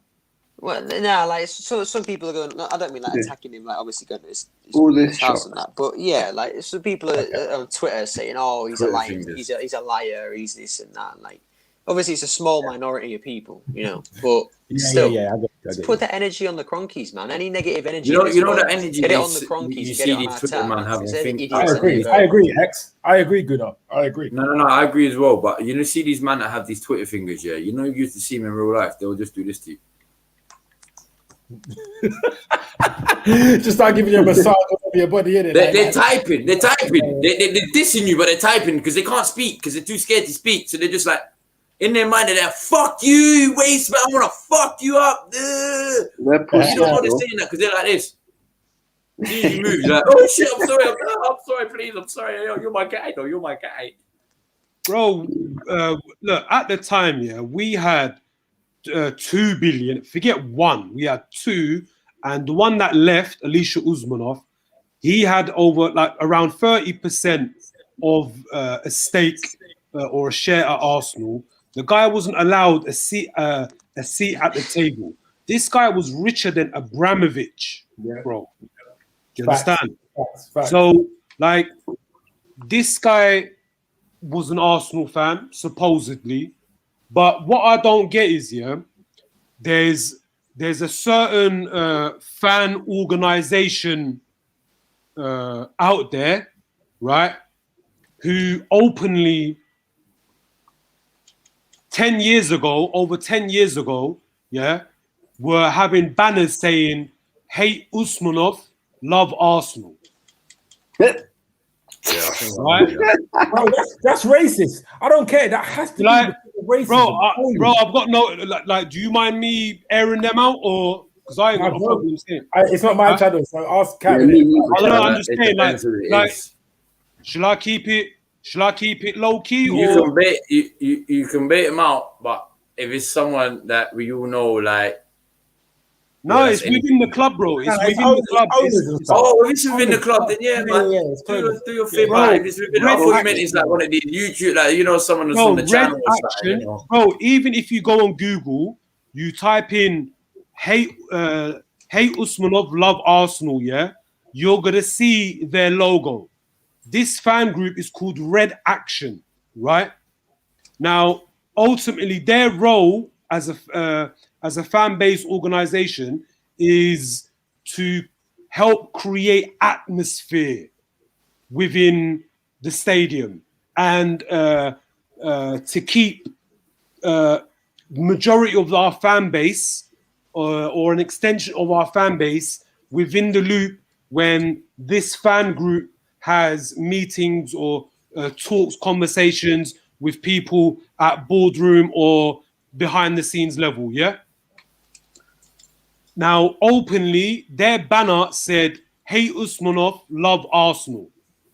Or "Love Arsenal, hate Usmanov." With their Red Action logo on the banner. Now, I believe they were paid by the Cronkies, right? Right, they were paid by the Cronkies to openly have this on the terraces, bro. Right? And for the TV people to see it. Like, why hate Usmanov? What did Usmanov do to deserve that type of backlash from fans, let alone a fan-led organization? Why? It makes There sense, you go. man. It makes sense, bro. Messed that one Like, up, I You mean. know what I mean? Like, was it because this guy wasn't a white European? Was it because this guy wasn't a white American? Is it because he's an Uzbeki Russian? yeah, Like, what is it? that one there. Because, That last one you because, just said, because my to guy. my knowledge, and if I'm speaking incorrectly, people in the chat correct me. People in the on the panel correct me. This guy openly has expressed. Big I up, think boss. I feel this.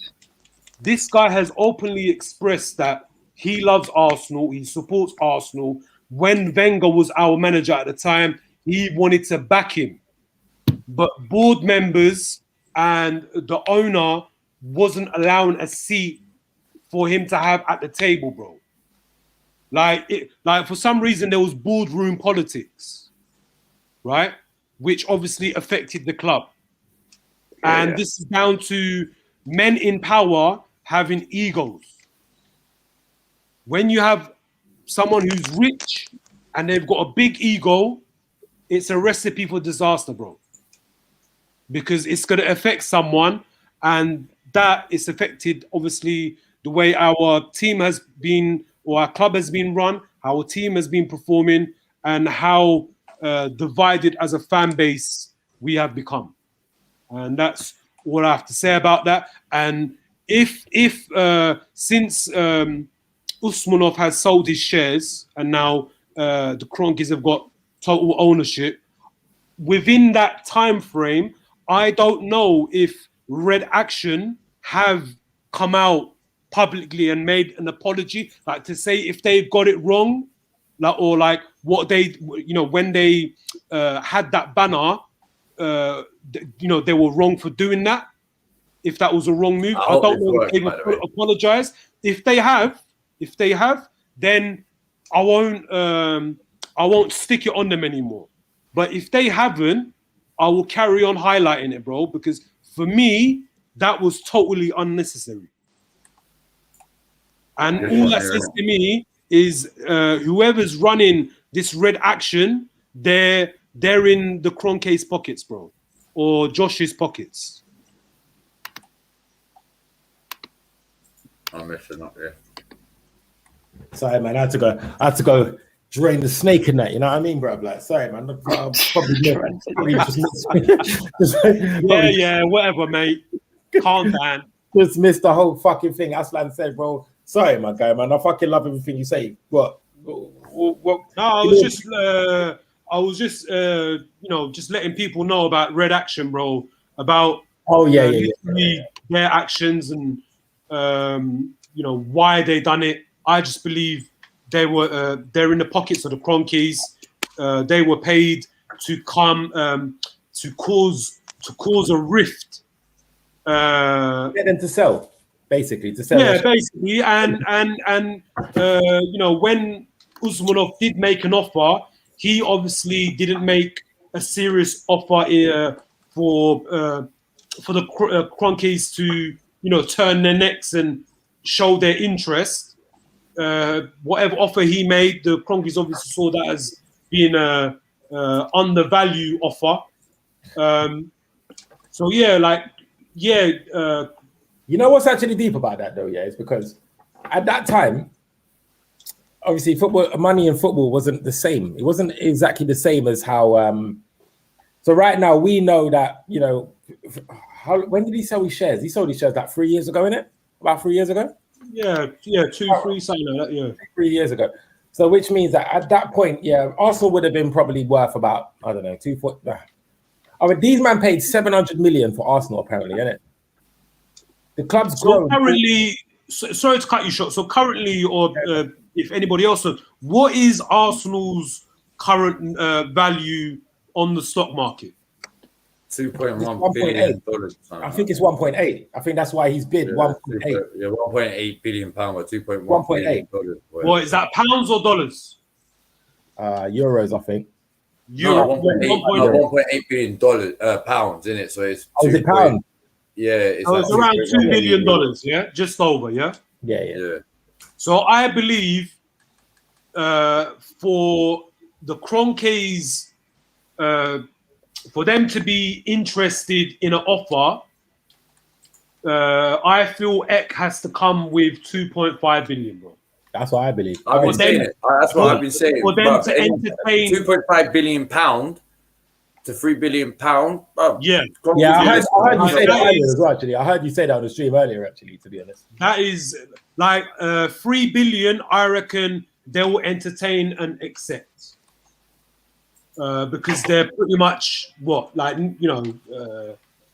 doubling their double. What did you say? How much did they bought it for? Shock 700 million. 700 Well, million. you're right. The reports came out. They bought it for. Yeah, so They actually bought it for their investment. 550 million, but in general they spent over $1 billion on the club, but just about $1 billion on the club itself. So if they sold it for say $3 billion, they're over doubling their profit. Yeah, tripling, bro. Like, They're tripling Bro. their profit nearly. bro, look what happened on the weekend, bro. Look, Leicester, they're being run properly as a club, yeah, properly. Like the owner is involved with every step, every process moving forward, right? And look, I was only told about Leicester's. I'm not going to take credit for it. It was either Shocks or someone else who mentioned about Leicester's training ground, bro. They've spent over 100 million. Yeah, that's Bro, right. I urge every Arsenal fan to go and watch, type up Leicester City's new training ground on YouTube, watch that clip and understand how these men are planning and executing their vision for the future, bro. Fuck it, it's embarrassing. It's I embarrassing. know. On the back of us selling Anelka, we bought Thierry King Henry, and we rebuilt Coney. Yeah, right? yeah, hell on, innit? Now Yeah. it's over 20 years old now. Yeah. Honestly, bro, our place, like our Outdated. facilities, Outdated. Outdated. it's very outdated. Like it's looking like a Outdated, bro. like a studio bed sit, and Leicester's training ground is looking like a 6-bedroom mansion, bro, with a massive garden. Do you know what I mean? Nah, they. So, You know. and in the Arsenal- comments, you know- and you know what made me laugh in the comments? You know, Arsenal's training ground's always been updated, right? You know what made me laugh, Shocks? In the comments, everyone was saying, "Thank you, Harry Maguire." For what? No. What? Wait, Like, what? Like, Oh, 'cause the you know, sale. Yeah, yeah. 'cause you know from the sale of that. Yeah, I heard that. So, like, if you look at all of their transfer, like in terms of how they've sold, kind of like what Liverpool done with Coutinho and Suarez. Smart business. There's been examples like that with Leicester, and also they've recruited well in. They've scouted very well. Oh, you mate, know? amazing. Like we've spoken about how Arsenal, like their number one priority should be to go and scout, to go and raid Leicester's recruitment staff or scouting system. But if you can't do that, we should be going raiding RB Leipzig's recruitment system. Double their wage. The way their man are scouting players in Belgium and France and Holland or wherever, bro. Look how much they're selling their players for now. Bro, even Ajax. Sancho and Bellingham Even Ajax. from England as well. Same thing. Ajax. Yeah, Dortmund, yeah. Double their wages. And Even Dortmund's recruitment system. Dortmund's is sick, bro. For Leicester, honest to God, I think it's too late for them, man. Only because them man actually know what they're onto right now, and they know that, yo, listen, in about 5 years, yeah, I'm gonna be making 5 times the amount of money that I'm making right now, and then we're gonna be seeing the literal development of this club. I want to be part of that. None of them will leave. What we should have done is 3 years ago when we saw Leicester won that league. We should have said, yo, listen, all the Leicester's back room, we'll be having you. Come on, we'll double all of your wages. We'll give you a nice house in London, you know. Nice Don't apartment studio in North Side. Yeah, trust. Exactly, bro. Don't forget, our major selling point is the fact we have so much money and we are in London. We're the biggest, and this is what the other day when we was having this debate, innit, like on Igal's space, innit? And I was trying to explain to everyone, bro, we are the biggest club in London. There's no second, you can't deny that. Don't get me wrong, in 5 years, Chelsea, if they're carrying on the way they are, Chelsea will be the biggest club in London. They'll have the most fans in the world, and they're probably going to have a new stadium and and they will sell more shirts and Fair play, cool. But We right already now, sell more shirts. cannot say, huh? We already sell more shirts. Yeah, that's true because we stopped that. we boycotted the Crunkies, isn't it? We ain't buying shirts apparently, so you lot will definitely sell shirts more now. Oh mate, that's even gonna help more to make you a bigger club. That's how fucking bad it is. But Yeah, this is trying to see your Kevin Campbell, bruv. This is Kevin Campbell, bruv. Cam, don't run with this, bro. Shock started it. Now this is fueling it. Don't you confirm it, Cam? Come on, bro. Allow me. I big up Flawless in the chat as well. I'm just saying, I just saw the comment now, innit? No, but seriously though, man, like, look, Chelsea, Tottenham, Leicester, Man City, these man have got world-class facilities, bro. Like, yes, obviously with everything new that's happened within the last, 3 to 5 years, is obviously going to look newer and better. Because like look at the technology today. Every year or every 6 months, there's a new phone, there's a new watch, there's a new laptop, there's a new TV. So obviously, the more newer the thing is, obviously everything's going to be look sparkly and shiny and nicer, yeah. But like seriously, man, like their investment, their vision, like it's world-class facilities, bro. And at the moment, our facilities is looking like a Sunday League's changing rooms, and all the clubs that I mentioned, their training ground facilities, they're just looking world class. So, like, we have to update. Like, these men are spending 100 mil. Like, at the time, you know how much we only paid for that place?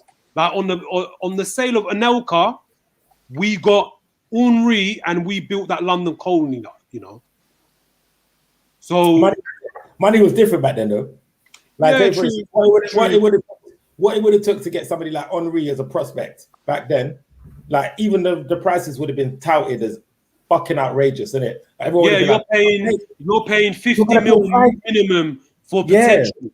Yeah. For a potential, like you're gonna pay $5 million for a guy that's 19 and unproven in Europe and right? Like the worth of a player is kind of flipped, hasn't it? Wow, 100%.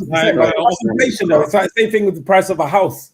The price of a house the price of getting on a bus, the price of a bus pass, the price of fucking insurance, the price, everything in this world has just gone up, bro. Inflation. I remember when I was a youth, man could take 50 pence, yeah, and I could get a pack of Walkers and a Snickers bar. Are you fucking? I went in the other day, yeah. Or you can get a can of Coke, even a bottle of Coke, bro. With a pound, you getting a can of Coke, and you would get a Freddo bar. Bro, even Freddos have gone up. What the fuck are you talking about? Kinder Surprise, Kinder Eggs, what are they called, bruv? They've gone up, bruv. My son loves Kinder Eggs, innit? You know the little Kinder Eggs? Yeah, but they were peas in the beginning. Bro, they're like £1 now, bruv. Bro, but they were peas in the beginning anyway, bro. Freddos were 10p. No, they were. But I remember back in the day, bruv, Kinder Eggs used to be like 20p, fam. Bro, I couldn't get Kinder Eggs because it fucked up my budget, boy. Did you not hear what I just said? Man, get Coke, Freddos, Snickers, and a packet of crisps for £1. I can't. I get you. The extra 10p is not on my budget right now. I'm moving like Crunkies, blood. I was on a budget, but man's looking at a Kinder Surprise. Man's looking at a Kinder Egg or a Freddo. What one do I get? I can get 2 for 20p. Oh, what do I do? Should I put my drink back? I might need to put my drink back. Well, I know, because I'm gonna die of thirst, bro. Oh shit, what do I do? I was having real dilemmas in the newsagents, my guy. That's what I mean. Like, I remember when I used to go to the shop with £2, fam. Oh my god, it was like. Hey, you're boiling. £2 in the shop. You're winning. You're winning. Bro. You was nice. Bro, I had to contemplate, right, you know what? If I want that second bar of Snickers, you know, I might have to steal it. He's like, what, prison or Snickers? Like, what do I do with it? Like, and when you're a kid, you think you'll get nicked for that, you know? Oh, You didn't think you'll get nicked for a Snickers bar, bro. I swear you down, know bro. what? I might have a yogurt in the fridge at home, innit? Mum would just go. Yeah, you don't know, I don't want to take the risk. I'm your parents, like, if you're an adult, you're like, man, get out of here, man. Get out of here. Now, like, Yeah, I got I'm a little bit older. I got a little bit older, and then, boy, fucking hell, he all got mad after that still. I wasn't scared of the police anymore. I was bumming out security guards. I don't care. I'm 6'3", blood. They weren't catching me. My legs are long, blood. Man done the Usain Bolt out here because I was gone. But yeah, basically, yeah. So, man, fucking hell, we've gone so off topic again, innit? Every fucking time. I big up Dizzy again, man. Big up Latimer's Prime and Flawless in the chat as well, man. I can see that still. Big. And Ravi's talking about what? Arsenal biggest club in London, laughing faces. Bro, when you do the maths, we have more fans than Chelsea and whatever, who at West Ham. I don't know if you're a West Ham fan or whatnot. We've got more fans. I guess it's questionable whether we bring in a bigger revenue than Chelsea. No, you don't know anymore. I think he's a Tottenham fan, you know. Is he a Tottenham fan? I don't know. He's got Harry in his name, innit? So I'm just... Oh, in that case, yeah. In that case, a bit of a stretch. I'm not even answering any more of that question again. Yeah, bro. From time Tottenham fans think they're a bigger club than us. That's outrageous.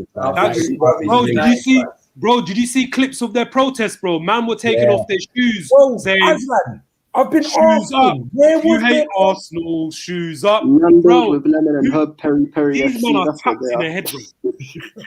Shoes up if you hate Arsenal, you know. Aslan, all my life, yeah, the only thing I saw from Tottenham's protest, right, is Ceballos. She posted a picture where she linked up with Maya Graham, Tapping Tobes, and the other guys from like We Are Live Tottenham, We Live Tottenham, or whatever that channel is, isn't it? Literally, it was a group Tottenham fan channel.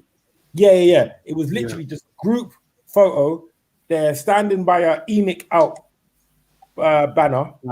Bro, that is genuinely, I swear on everything, that's the last thing and only thing I've seen of this fucking protest. Have you not seen me tweeting it? I'm saying, yo, no, seriously, guys, not even to banter.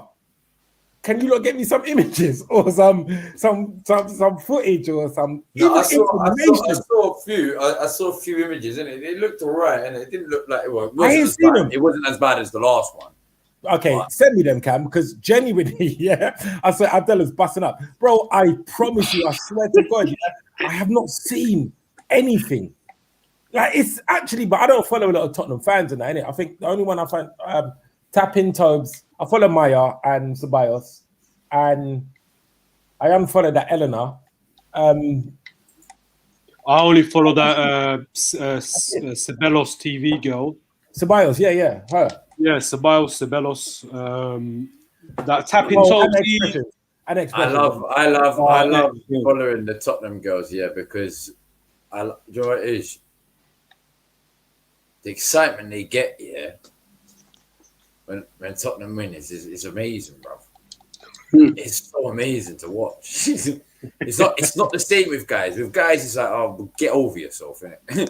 But with girls, it's like, oh, it's so sweet. Oh, and I don't mean that in a disrespectful way or anything like that. But it's a different twinkles that they get in their eyes, isn't it? I feel like the Tottenham girls are actually more passionate. They're humble with it. And they're humble.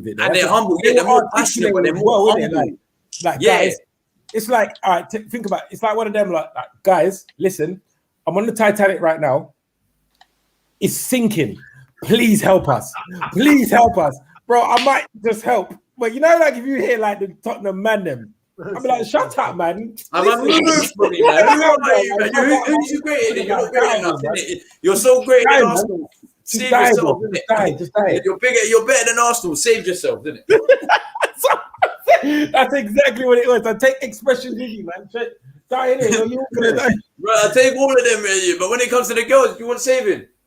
Literally, it's Yeah, like, hello, what? yeah, I've got Because you know this what's nice about it. Cool. emergency. He's a rubber dinghy. He's a dinghy. Yeah, basically, He's a there's a dinghy. ship sinking, the Titanic. Yeah, I felt sorry for them. I wasn't gonna call, but I felt sorry for them. The Hey, ladies made me want to call, wouldn't it? Cam, put up Dizzy's last message. I know, sorry. I'm sorry, Eva. I've done an expression. This stream of shocks. Aslan and Cam feels like those young kids used to hang out with their donkeys. This is what I gotta love Dizzy. I swear, this guy. Dizzy's always coming up with these bars. I believe he's a ghostwriter, fam. Dizzy is actually the GOAT, bro. I'm telling you, he's the GOAT, bro. That comments, he's the GOAT, man. But yeah, man. No, but obviously, big up for everyone coming on. Obviously, before we get going, Guna. Yeah. If anyone's been hella quiet, it's you. Yeah, So before, I'm not even trying about it. Like you just obviously, I want to get before we leave, and I want to get a bit more from you, so it doesn't seem like you just come on here to say 10 words. Yeah. I get him. So yeah, man. Obviously, give us before I close out. I'll quickly what was your thoughts on the Chelsea game? What's your thoughts on the Crystal Palace game? Not that really matters anymore. And yeah, obviously, just the whole situation at Arsenal right now, Well, the FA Cup final, just lol. Chelsea. No, I'm talking about before that. Yeah. No, well, I mean, yeah. I mean, look, easy win. You know what I mean? We showed last how to do it. You know what I mean? Chelsea is just shit, man. Let's be honest. They're just a banter club, but. Yeah, we beat them. Obviously, then they got panned by Leicester. We got the greatest manager of all time. What's this about Tuchel's tricky blues, man? He got slapped twice in a week. He's shit. He's a shit manager, and he really. Come on, slapped really. No, yeah. How does it feel? He would have that slight smirk in him as well. How does it feel? That your shit players have picked up 2 second-place medals in a row for the FA Cup, and they're going to pick up that second-place Champions League as well because your ladies bottled the Champions League as well, didn't they? Your team is just as bad as Chelsea and Tottenham. Bottle and you know what? Yeah, flawless. Yeah, Flo Budden is the worst. Man brought up the under-12s team as well. Yeah, I saw that. I was thinking, nah, he's taking the piss. He is going. And the worst thing is, I wanted to retweet and comment on it, and I thought, you know what? Yeah, I'm just gonna leave it. That's petty level. That's petty level 100, fam. That is. I've gone absolutely ham on Chelsea. When I saw it, I was like, bro, I was crying, bro. When I first saw it, I cried. I was in tears about how funny it was. Taking a bit. Wait, and I'm only flawless would say that, bro. Only that's why I call him Flo Budden now, bro. Yeah, I see that as well. Hey, Gunnar, has the Chelsea women actually lost the Champions League? Yeah, lost 4-0 in the final, man. They're shit. Yeah. They're crap, man. Chelsea are just bottlers, man. They take the piss out of Tottenham all the time. You've bottled 3 finals out your last 3. None of this Lampard tax bullshit as well, because obviously you had Tuchel for 2 of them, or one of them. Well, it will be 2 when you bottle another one in the the final of the Champions League. But yeah, Palace game for Arsenal. I don't care. To be honest, bro. Because if they go and win, you're gonna. No, we're gonna win, man. Genuinely, I think we're gonna win every game until the end of the season, and we're gonna do. No, I agree, but I still just don't care. Again, the players are going to perform when it means nothing. Exactly. So it's I just fuck the players. I'd rather them lose because at least it shows some sort of consistency. Oh, yeah, true. Don't do that, bro. How can you? As a fan, how can you openly come out and say to the public that I hope we lose, bro? If it means getting rid of this shit manager, bro, then I'll get rid of him. This is why opposition or rivals. No, but Aslan. Banter us, bro. No, but what we're gonna do? Okay, we win these last 2 games. We've got the trophy for winning the last 2 games of the season. It means fuck all. These players have played there is shit no this whole look. Them invisible trophies there. Those players that get paid fucking millions of pounds a year play football, which any of us sitting here right now would gladly do for a tenner a year. Never mind a fucking £1 million a year, whatever else, right? These guys, right? £100 a year, bro. These guys want to fuck about in training. They want to fuck about in the matches. They want to fuck about on everything else, right? and then they want us to sit here and still back them every week. Fuck these guys. They can all fuck off in the summer. That shit manager. So let me switch it up. Let me switch it up, Unit X. And that So shit for guy our being last, out whatever his shit job is, man. Fuck them for our all. last 2 games, shall we play our academy players or our fringe players, or the players who we're looking to keep for next season? Aslan, they just released the under-9 teams, bro. Play them, because seriously, I'd rather watch the under-9 teams right now. Okay, so play the academy players, but you would change your mind in saying you would want us to win then, right? If if it means the under-23s are going out there, I don't care what the result is. At least they're getting playtime. Like at least they're getting time to show how good they are, and at least they can now. Some of them can maybe say, "Look, we deserve to get time next year." The likes of Aziz, who I think is ready, Balogun, who we know is ready, but Arteta still don't want to pick him. You know, even some people like Moller. Not many people have heard of Moller, but he's a great striker. You know, they call him the next Ibrahimovic. I wouldn't go that far yet, but there's some great players in the academy who could easily break into this team right now. So give them a chance to prove themselves in the Premier League. Okay, they lose to Palace, but who gives a shit? Because we got to see the under-23s perform. And as long as they actually do perform, I don't care. But, at the end of the day, if we're going to go see Granit Xhaka run out and we're going to lose anyway, then might as well play the under-23s. Because Palace, man, they're not going to just come and take a battering. You know, they're going to play for the win. Yeah, because Sam openly expressed and said, for me, because I've said for me, the last 3 games is just like the pre-season has come early in it. After us getting knocked out in the Europa League semi-final, I said our remaining Prem games is just an early pre-season, and we should play our youth. But I still want us to win our remaining 2 games. But I don't want us qualifying for the Europa Conference League.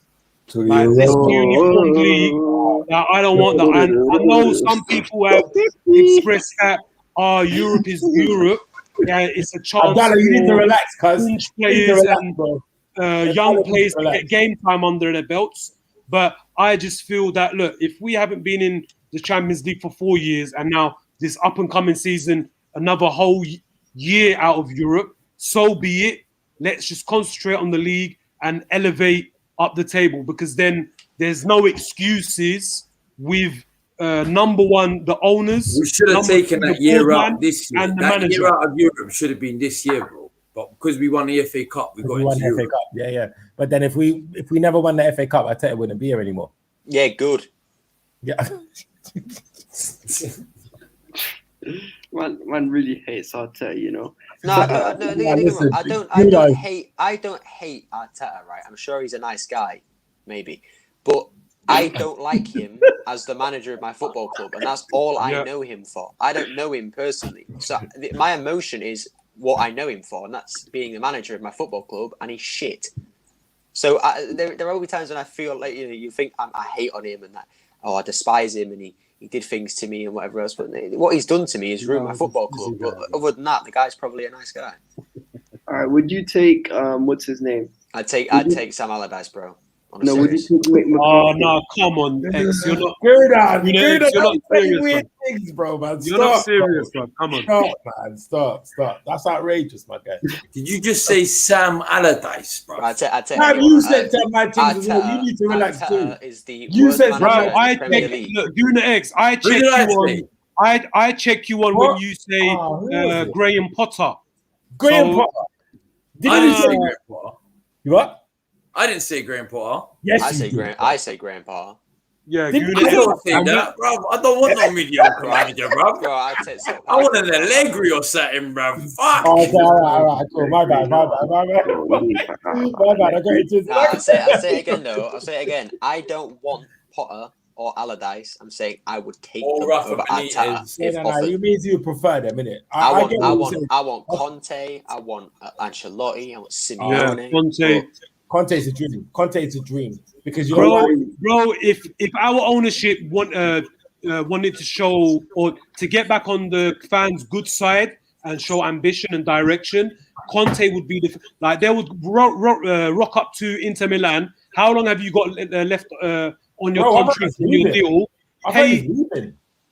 I thought he's leaving. well, then we Do need you to know who- sign do you him know up, what? I'm gonna and put a he's name the in the type hat. of Yeah. I'm gonna put a manager name in that the hat. deserves Yeah. a 200 mil. And mil it's going to be war very list, bro. controversial name. But Don't I wanna say say- daddy. Don't say No, father. who? Don't say daddy Wengs or father No, Wenger. Yeah, no, don't no, say no, a Wenger, no. man. Okay. I'll give Gerard a shot. Yeah, man, I agree. No. I See, agree. I will Too give early, Gerard. bro. Bro, I'm not being No, snobbish. I don't, I'm not I don't being believe it's snobbish. too early for Gerard. He's had 2-3 years in his management now. He's No. got a What good. is Yeah, but it? the thing Oh, my with him, yeah, is he's actually improved his football club. He went from, I think, third, then to second competing, and then this season he's dominated that league. Unbeaten. So he's improved that team, whereas Arteta took us from fifth I to would take a eighth. Gerard at Arsenal. eighth to I would 10th. take Stevie G. Right, at Arsenal. All right, okay. Guna, what you just said, amazing. Yeah, I totally agree with that. Yeah. Well, listen, yeah. The only other qualified manager that was able to do bits in that league, yeah, was fucking Brendan Rodgers, and we both know what. Like when it was about to be 10 on the fucking spin, in order for trophies, the Scottish Championship being won, he cut, and all of a sudden Rangers start winning it. Now I'm not taking that away from Gerrard. But here's the thing with Gerrard, yeah. I know he's probably a harsh manager. He's very tactical. But he understands. Before you go on to that, yeah, they only won 10 on the spin, and I'm a Rangers fan, so I'll tell you, they only won 10 on the spin, yeah, because Rangers got put into administration and got put down to this lowest league, bro. No. On top of being on the lowest league, they had a point deduction they had to get rid of as well. No. Rodgers has been there whilst Gerrard's been there, while they're fighting head to head for that title, bro. Because don't forget. No. But what I'm talking about, yeah, when Gerrard first came in, it was like a Lampard situation at Derby. Yeah, of course. Yeah. First manager. Well, that's his only club he's got. How long's Gerrard been at Rangers? It's like 3 years now. 3 years, I think. Yeah. Yeah. He's not. No. Well, give him another couple more years. Give him a It's couple way more more than 3 years. years, bruv. It's If more you than know, he started when Lampard started. Okay, give No, him. I Before remember, fam. that. Let Oh, him well, have you another couple more years under his belt. Then let him come to the Premier League, to an Aston Villa, Everton type club. But that's our And level look, right now. If we do that, he's just gonna go Liverpool. No, Liverpool. wait, real quick, yeah. And we will not say no to Liverpool. You said it. It Wait. doesn't matter. Arsenal and Chelsea and any other club that go in there, we'll give you this. Bro, if you're the team you played for and you supported all your life, yeah, it's giving you. And this is what I was about to say. Not only that you played for them, but they're giving you a chance to manage them. Do you really give a shit about money? No, bro. Cam, this is what I'm trying to say to you. This is why I wouldn't want Gerrard at Arsenal. And this is the reason why. Because all right, cool. He's done bits, right? We pry him away from, what's it called? Rangers. He comes here. He starts making mad moves, bro. He's got us coming into top 4. Bro, then Liverpool decide to get rid of Klopp. What's happening next? We're done. They won't come for Gerrard. Of course, Gerrard will be. FSG won't come for Gerrard, bro. No, you know what you do. They won't because Gerrard think about the contract right now. If he was to come to Arsenal, they will give him the money, bro. They will give him that 10 million. FSG ain't gonna come. Gerrard, I'll give you 15 million. No, wait. It's easy, right? What you do is Gerrard comes to Arsenal. He gets us top 4. When he gets top 4, if he gets us top 4, but if he gets us that top 4 within 2-3 seasons, right? You then give him a new contract, maybe 5 years. You put a release, like we've just seen it with Nagelsmann. His release clause was £25 million, which for him is a lot of money because he wasn't actually on a proper contract there. Yeah, I didn't even know that. If you put your manager, because they see like Nagelsmann as like a god, so that's why they put him on such a high release clause. But if you put a release clause like that on Gerrard, whether it's 10, 15 million or whatever manager you've got, right? First off, like Cam said, FSG are not going to first off spend 15 mil, 10 mil to buy the manager out and then give him a contract. And second off, no club really will, other than like your Bayern Munich's and your things like that. Liverpool are too, they will never do that. So you can basically tie your managers down forever. The reason why we never see it at Arsenal is because Wenger would never have left anyway. So tying him down would have made no sense. Emery didn't really succeed, and then obviously, Arteta shit. Nobody wants him. So yeah, but even Gerrard knows. He knows he wants that Liverpool job, bro. But that's what I'm saying. Then, so in that case, then you go and get someone else. And this is what I'm trying to say. Imagine using Arsenal as a fucking stepping stone as management. Now, fuck off. Get out of here, bro. Fuck off. There's the other side of it. What happens if he was to come to Arsenal and he actually wanted to stay as a manager? I know the whole love for the club is there for Liverpool, but at the end of the day, he's got to think about his career more than he does. Yeah, like for a manager, if you're not a footballer anymore, you're a manager, bruv. It's different. Yeah. You know what I'm saying? So would he? Like, he might want to stay at Arsenal. He might see more potential. No. I'm saying I'm not comparing. Like, but I know what you're saying. But Liverpool got better. I know you're saying we're a big enough team for a man. Whatever team he's played for, whatever team he supports, whatever his goal was, we are a big enough club to actually change. Dizzy's lost it. I get it. Huh? Dizzy's talking about what do you put first, milk or cereal, bro? This guy, bro. Fucking this guy. See what I mean? There's something wrong with the bread. I mean, bro, it's like, bro, what is this milk before cereal? That's like saying, do you put milk before water in your tea, bro? It's cereal first. You know, that's like saying, bro. That's like, you can get a glass when you pour water. You're a psycho. You're actually a psycho. If you put milk, it's the same thing. Same thing with tea, though. You know, if you put your tea, your milk in before your tea bag, you're a fucking weirdo, man. Yeah.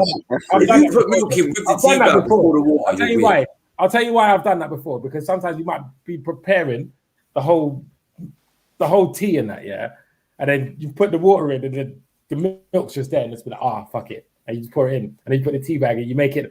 I've done that, but I'm not a fucking psycho. Fuck everyone that calls me a psycho as well. I'm not a psycho, but I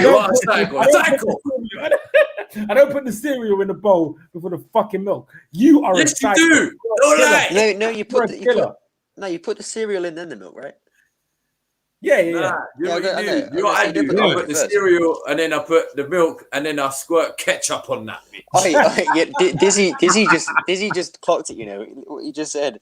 I just changed the direction of the stream. He's a dickhead. That's what he's been trying to do. That bread's a fucking troll. Dizzy's moving like the Cronkies, bro.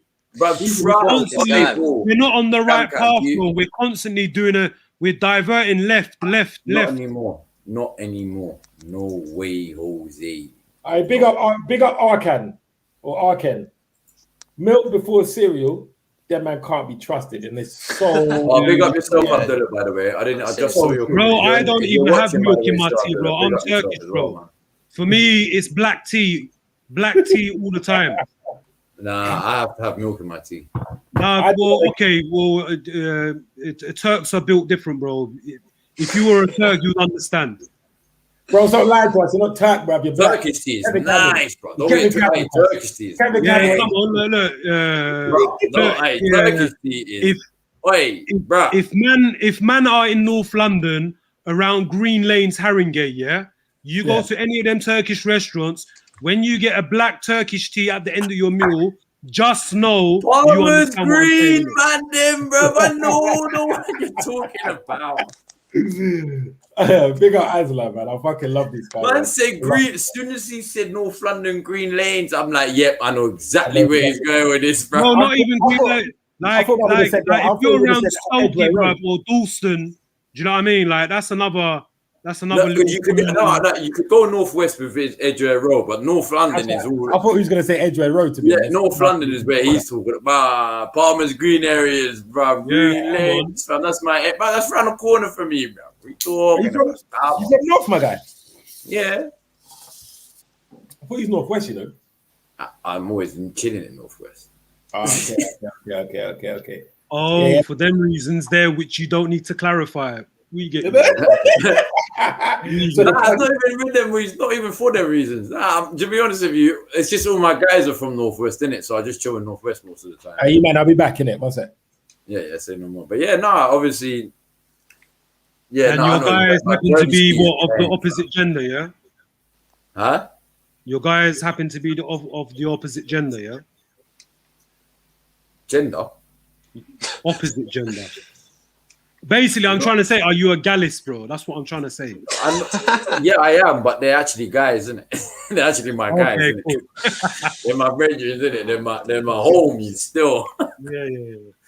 I was a gallist, but not anymore. I'm bruv, not now. To be Oh, well, honest, you're tied down now, yeah? quiet down, bruv. Me trying to talk to a girl nowadays is like I'm a virgin again. Bro, Aslan I've ain't totally Kevin forgot. Campbell, man. Aslan is I've Liv totally from forgot. Arsenal That's what I'm Lounge, saying. man. I've totally forgot how you chat to a girl. Dizzy, like that. man. It's Dizzy. It's not Kevin Campbell, bro. It's Liv from Arsenal Lounge. Bro, I can't be, bro, because I was on the Arsenal Lounge when Lev was on it. So I physically can't be. He's a weedist. Because I thought I said weirdest, and I realized it said weedest.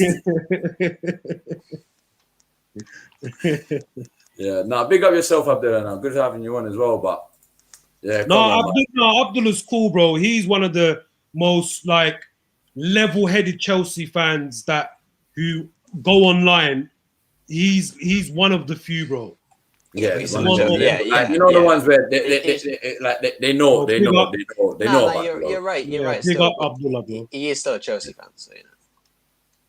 No, but like like I said, bro, I can't. Look, I can only speak for I myself. get you, I man, can't get you. give him stick because every time I've engaged with him, yes, he's thrown a few little banter shots here and there. But come on, look, like we deserve that, innit?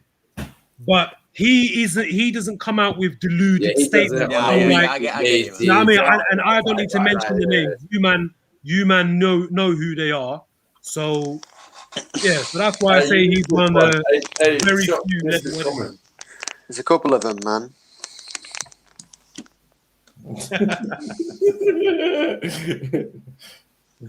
He's a weedist too, wasn't Bro, we say herbalist, bro, not weedist. That's what I'm saying, weedist. What does that even mean? Sound like a gardener, blood. You're just a weedist. I'm not a herbalist, bro. I'm a florist. Oh yes. Oh, yeah, I'll fuck with that. Yeah. I like that. I'm a florist. Have you seen Dizzy's last comment, Aslan? What's he say? Your best mate is Ian Wright. What? What's he saying? Aslan, you ain't Turkish. Your name is Kevin Campbell. Man was sent by the Cronkies to infiltrate fan YouTube accounts. No, but wait, Kevin Campbell. No, Kevin Campbell's out. He's not out here. No. Yeah, he's not in the Cronkies though. Yeah, he ain't. He's definitely cronky out. He and Kevin Campbell. I've heard him on that Curtis Shaw's stream and stuff like that. Yeah, he goes in. Yeah, he was supposed to come on today. Did he have a show with Kevin Campbell? Yeah. I saw it. I ain't watched it yet. Yeah, I need to check it out as well. He goes in. Yeah, apparently he's been backing Arteta since but he's still cronky out. But yeah, 100%. He believes in Arteta, but it's not even so much he believes in Arteta. He's just like he wants to give Arteta. He's been objective. Exactly. Whereas Ian Wright's come out and said cronky out and all of this kind of thing. He won't say that, but you can hear what he's saying. Bro, without actually saying it, you can hear what he's saying. Honestly, look, I love Ian Wright, innit? He's basically the reason why I support our club, yeah. Same thing. Same with me. But can I ask you this? Like, you know where he's got affiliation with, obviously the club, Adidas, and now he's come out and openly expressed how he feels about the ownership. Yeah. If say the Cronkies do a mad one in the transfer window, and then when it comes to future Adidas, Arsenal, being in, like if Ian Wright involves himself, what would you think of Ian Wright then? No, but he will though. That's the thing though. Like, don't get me wrong. I love the man. I think he's sick, innit? The worst thing is, yeah, at the end of the day, Ian Wright's just a fan like all of us. His opinions will change.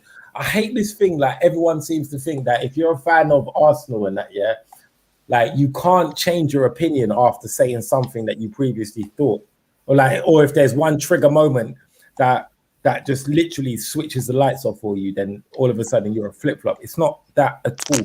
We all work on our emotions, bro. As long as you don't do it week in, week out, I agree. I agree with what you're saying.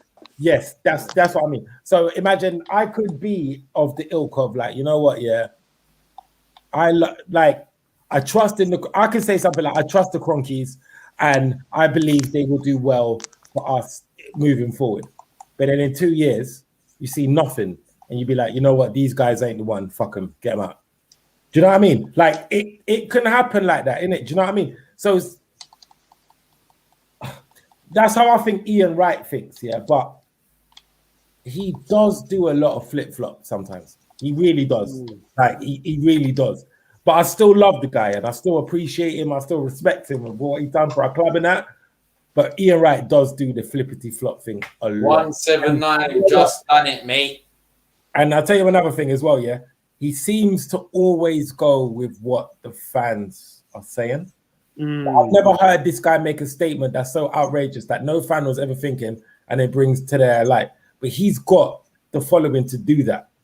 So he could say something that he knows personally within that club that would put all Arsenal fans onto that. And then it would just be like, oh, shit, that's the angle we've never thought of. Only ever says what the rest of the fan base is saying. Do you understand what I'm trying to say? Yeah, I hear you. Yeah, cool. Yeah, but I love the guy. I still love him. Boys, I just don't listen to the gospel.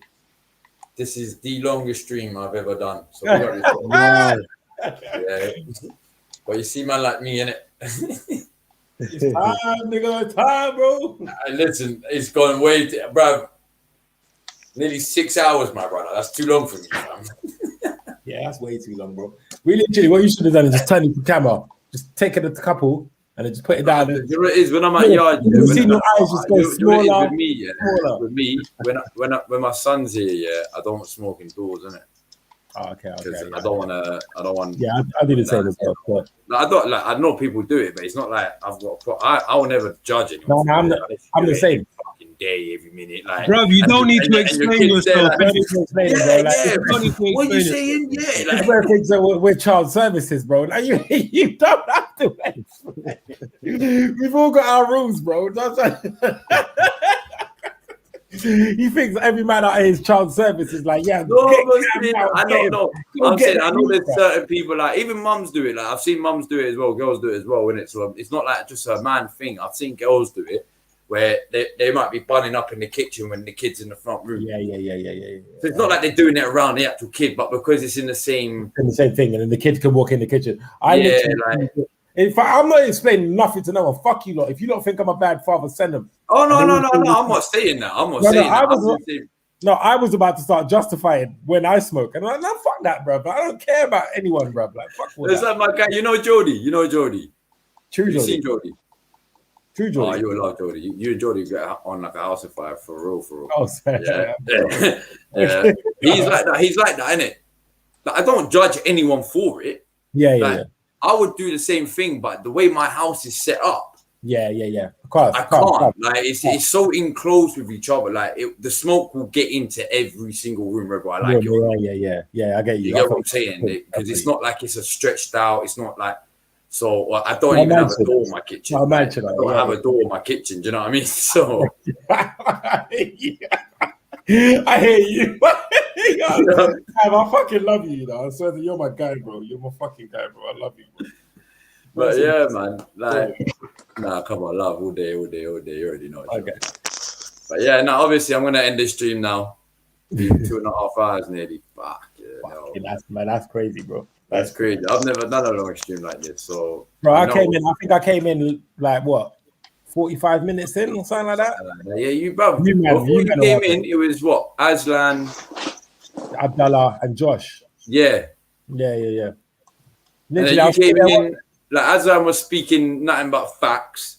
You came in, started, with the banter on the liveliness side. Yeah. Gunner Express stayed hella quiet for a hell of a time, but then he came in at the end with the like, I'm still here, motherfucker.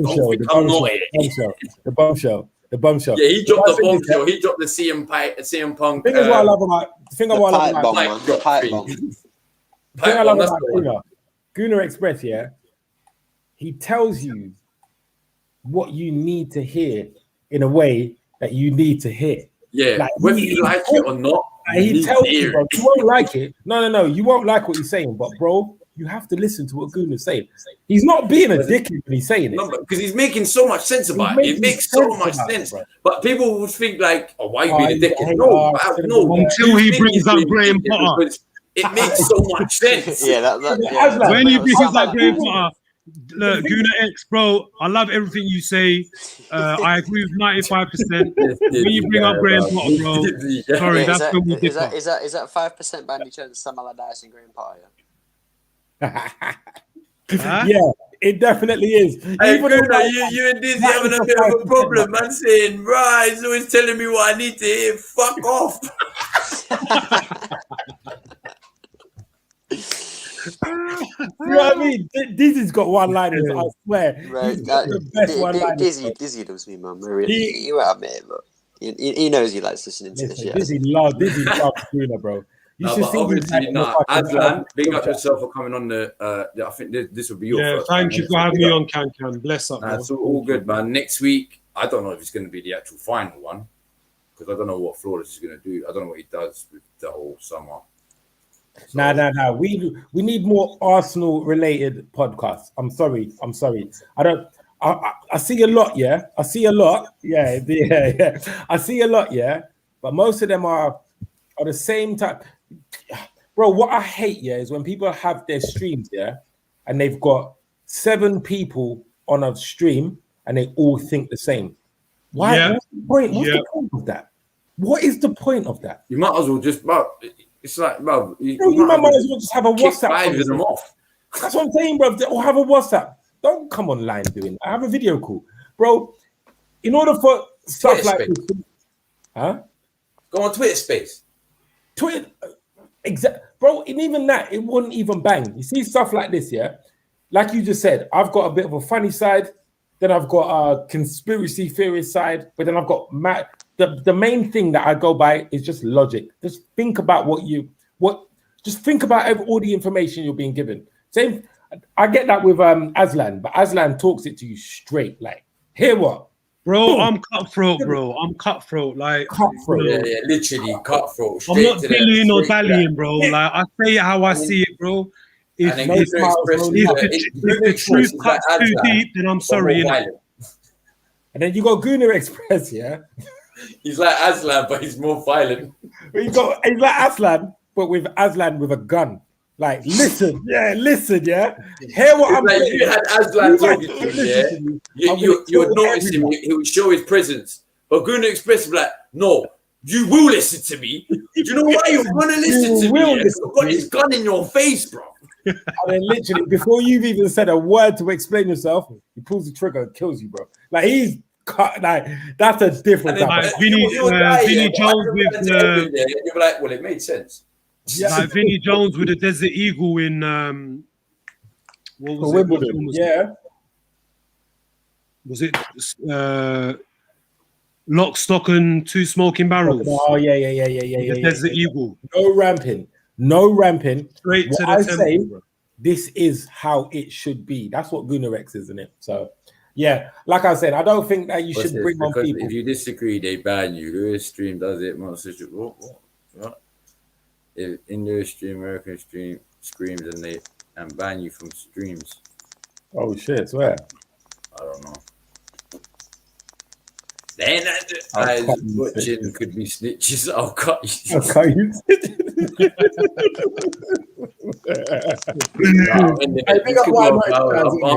I'm ending it. No. Big up before you go.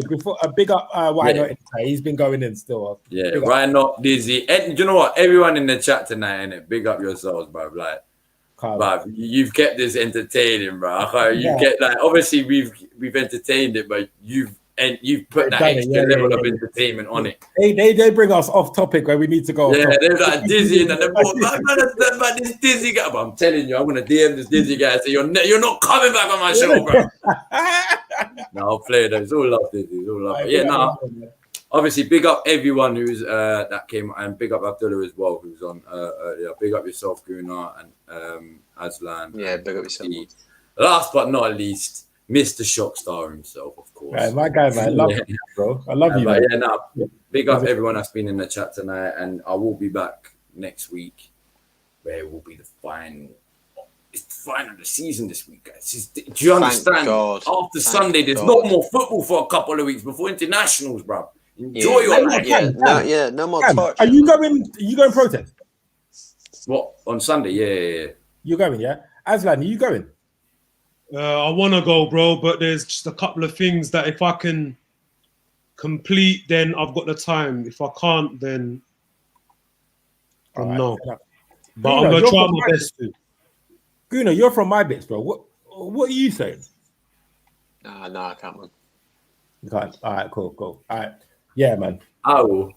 I'm gonna. You know what? What? Just keep watching all the newspapers, man. Cam will be on the. Bro, he's gonna be everywhere. Cam is. Monday morning. I think I made that protest better, fam.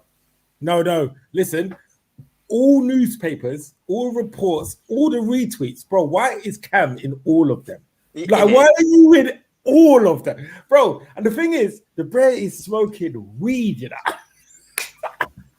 Why are you on the Daily Mail and Sky Sports banning the big thing, like that? Just bit of smoke coming out of man's nostrils and mouth, you know, just throwing up in that. Like, it's like, bro, why are you there, bro?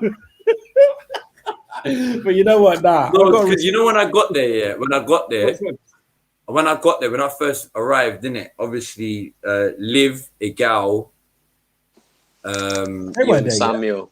Liv and Egal was there. Oh, really? I thought he was the first one, you know. No. Everyone said it. I actually got there quite later because I had things to do that morning. They came last minute, innit? So I actually got there at 3, innit, with my guy. But we went to Highbury first because we wanted to just see Highbury, innit? Okay. Yeah, so we went to Highbury. We was chilling around Highbury for a good hour before we started coming back, like before we came over to the Emirates. Yeah. So we were just chilling inside, like looking at our brother. I was like, I remember being in that stand over there, sitting like where you was actually underneath the pitch, basically, it seemed like you wasn't even level, you was like below the pitch. Like I sitting there, like bare flashbacks, innit? And then we went to the protest, and when I got there, there was only, I'd say, 75 to 100 people at that time. Maybe a little bit more. I remember when you went because I was looking at your videos and that. So I was looking. That's what I'm saying. As soon as I got there, Liv had his microphone, and I was going on a mad one because the cameras were all on the roundabout. Yeah, and Liv gave me the microphone. Yeah. Oh shit! Okay. Yeah, and I was in front of all the cameras saying, I'm telling you right now, everyone that works for this club's a sellout. Everyone's a fucking bro. I was like looking at it. I said, you cameras filming me right now, you're fucking sellouts as well, bro. I was going in, fam. The way I came in, militant, bro. Fuck bro, I came in like there was no tomorrow, fam. You was going mad, fam. Like when I saw, I thought, bro, is this Cam's protest? Like, I was like, look like you own the whole thing, bro. I can't lie to you. I can't. And then you got Igal was jumping on the terrace with Samuel and that, innit? Like, and giving like kind of live updates. And he was doing his video and Rare Tear. And I'm just, bro, you was just everywhere. I'm like, bro, how on earth? You know what's so funny, yeah? Samuel came over to me, said, Terry wants you on the stream. Do you want to do the show? I was like, cool. So I grabbed his phone there. And that's when I was like, Terry, bro, it's lit out here, bro. Oh my Lord.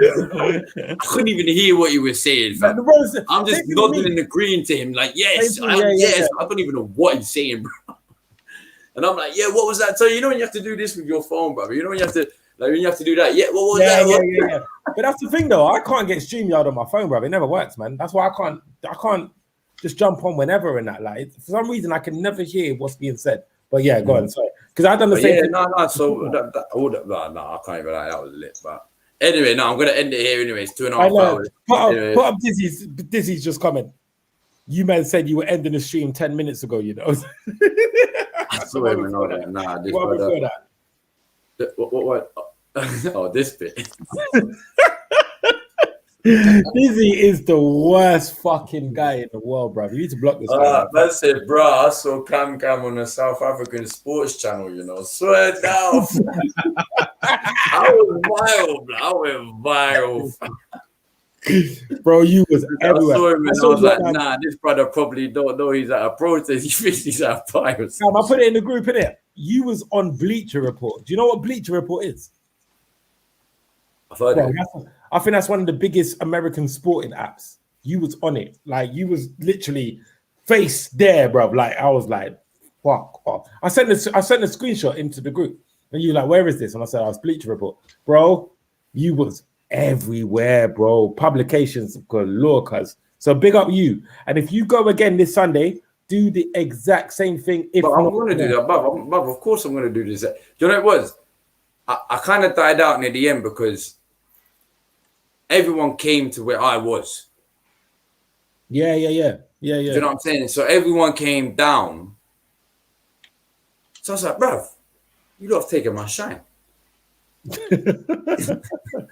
I'm not having that. Have your own shine. I'm not having that. Have your own shine now. I've done my job. Have your own shine. I'm not having that. Now we're gonna smoke some weed in front of this Sky Sports camera, and we got copyright. No, I went when Sky Sports interviewed me, because I was so angry, and I messed up my whole interview with the Sky Sports team. By the way, you think too much. You think too much. But I messed it all up in it because I was so adamant. I wanted to swear so much because I know I'm on Sky Sports. Yeah. I'm like, bro, what's going through my mind is I need to say this, I need to say that, I need to say this, and I need to say that. I get you. But when I'm on Sky Sports, as soon as the camera went re-rolling, I'm like, don't swear, just don't swear. Whatever you say, just don't swear. Don't swear. That's it. No. You need to say this. You need to don't swear. Just don't swear. That's the messed up thing, though. The second you start doing that, you forget everything. Everything I was gonna say, bro. And then you're on camera saying, yeah, wait. What was I gonna say now? You just see like a dickhead, bro. It happened to me on the terrace the other day. I went on the terrace for the first time in it, and I had so much to say, and I'm like, yeah, I'm gonna say this, and I'm gonna say that, and I'm gonna say this. And then, bro, when I got on the terrace, I was like, yeah, well, Chelsea fans, dickheads, like, and that's it. I had nothing else to say. That's it, innit? I look stupid, bro. Like, I don't care. I don't care, bro. Like, but yeah, no, listen, before we go on, innit, I know, Dizzy, I know. Yeah, fuck it. End the stream. Listen, big up everyone. I'm gonna end this stream right now. So big up yourselves. Mate, if you haven't already, obviously hit that like button if you haven't already. I'm sure you have. Subscribe button if you're not subscribed already, but I'm sure you have. And £2 if you're not a member yet. But yeah, big up everyone for tonight. And yeah, next week, man. Love to everyone, man. Love, peace, and guidance.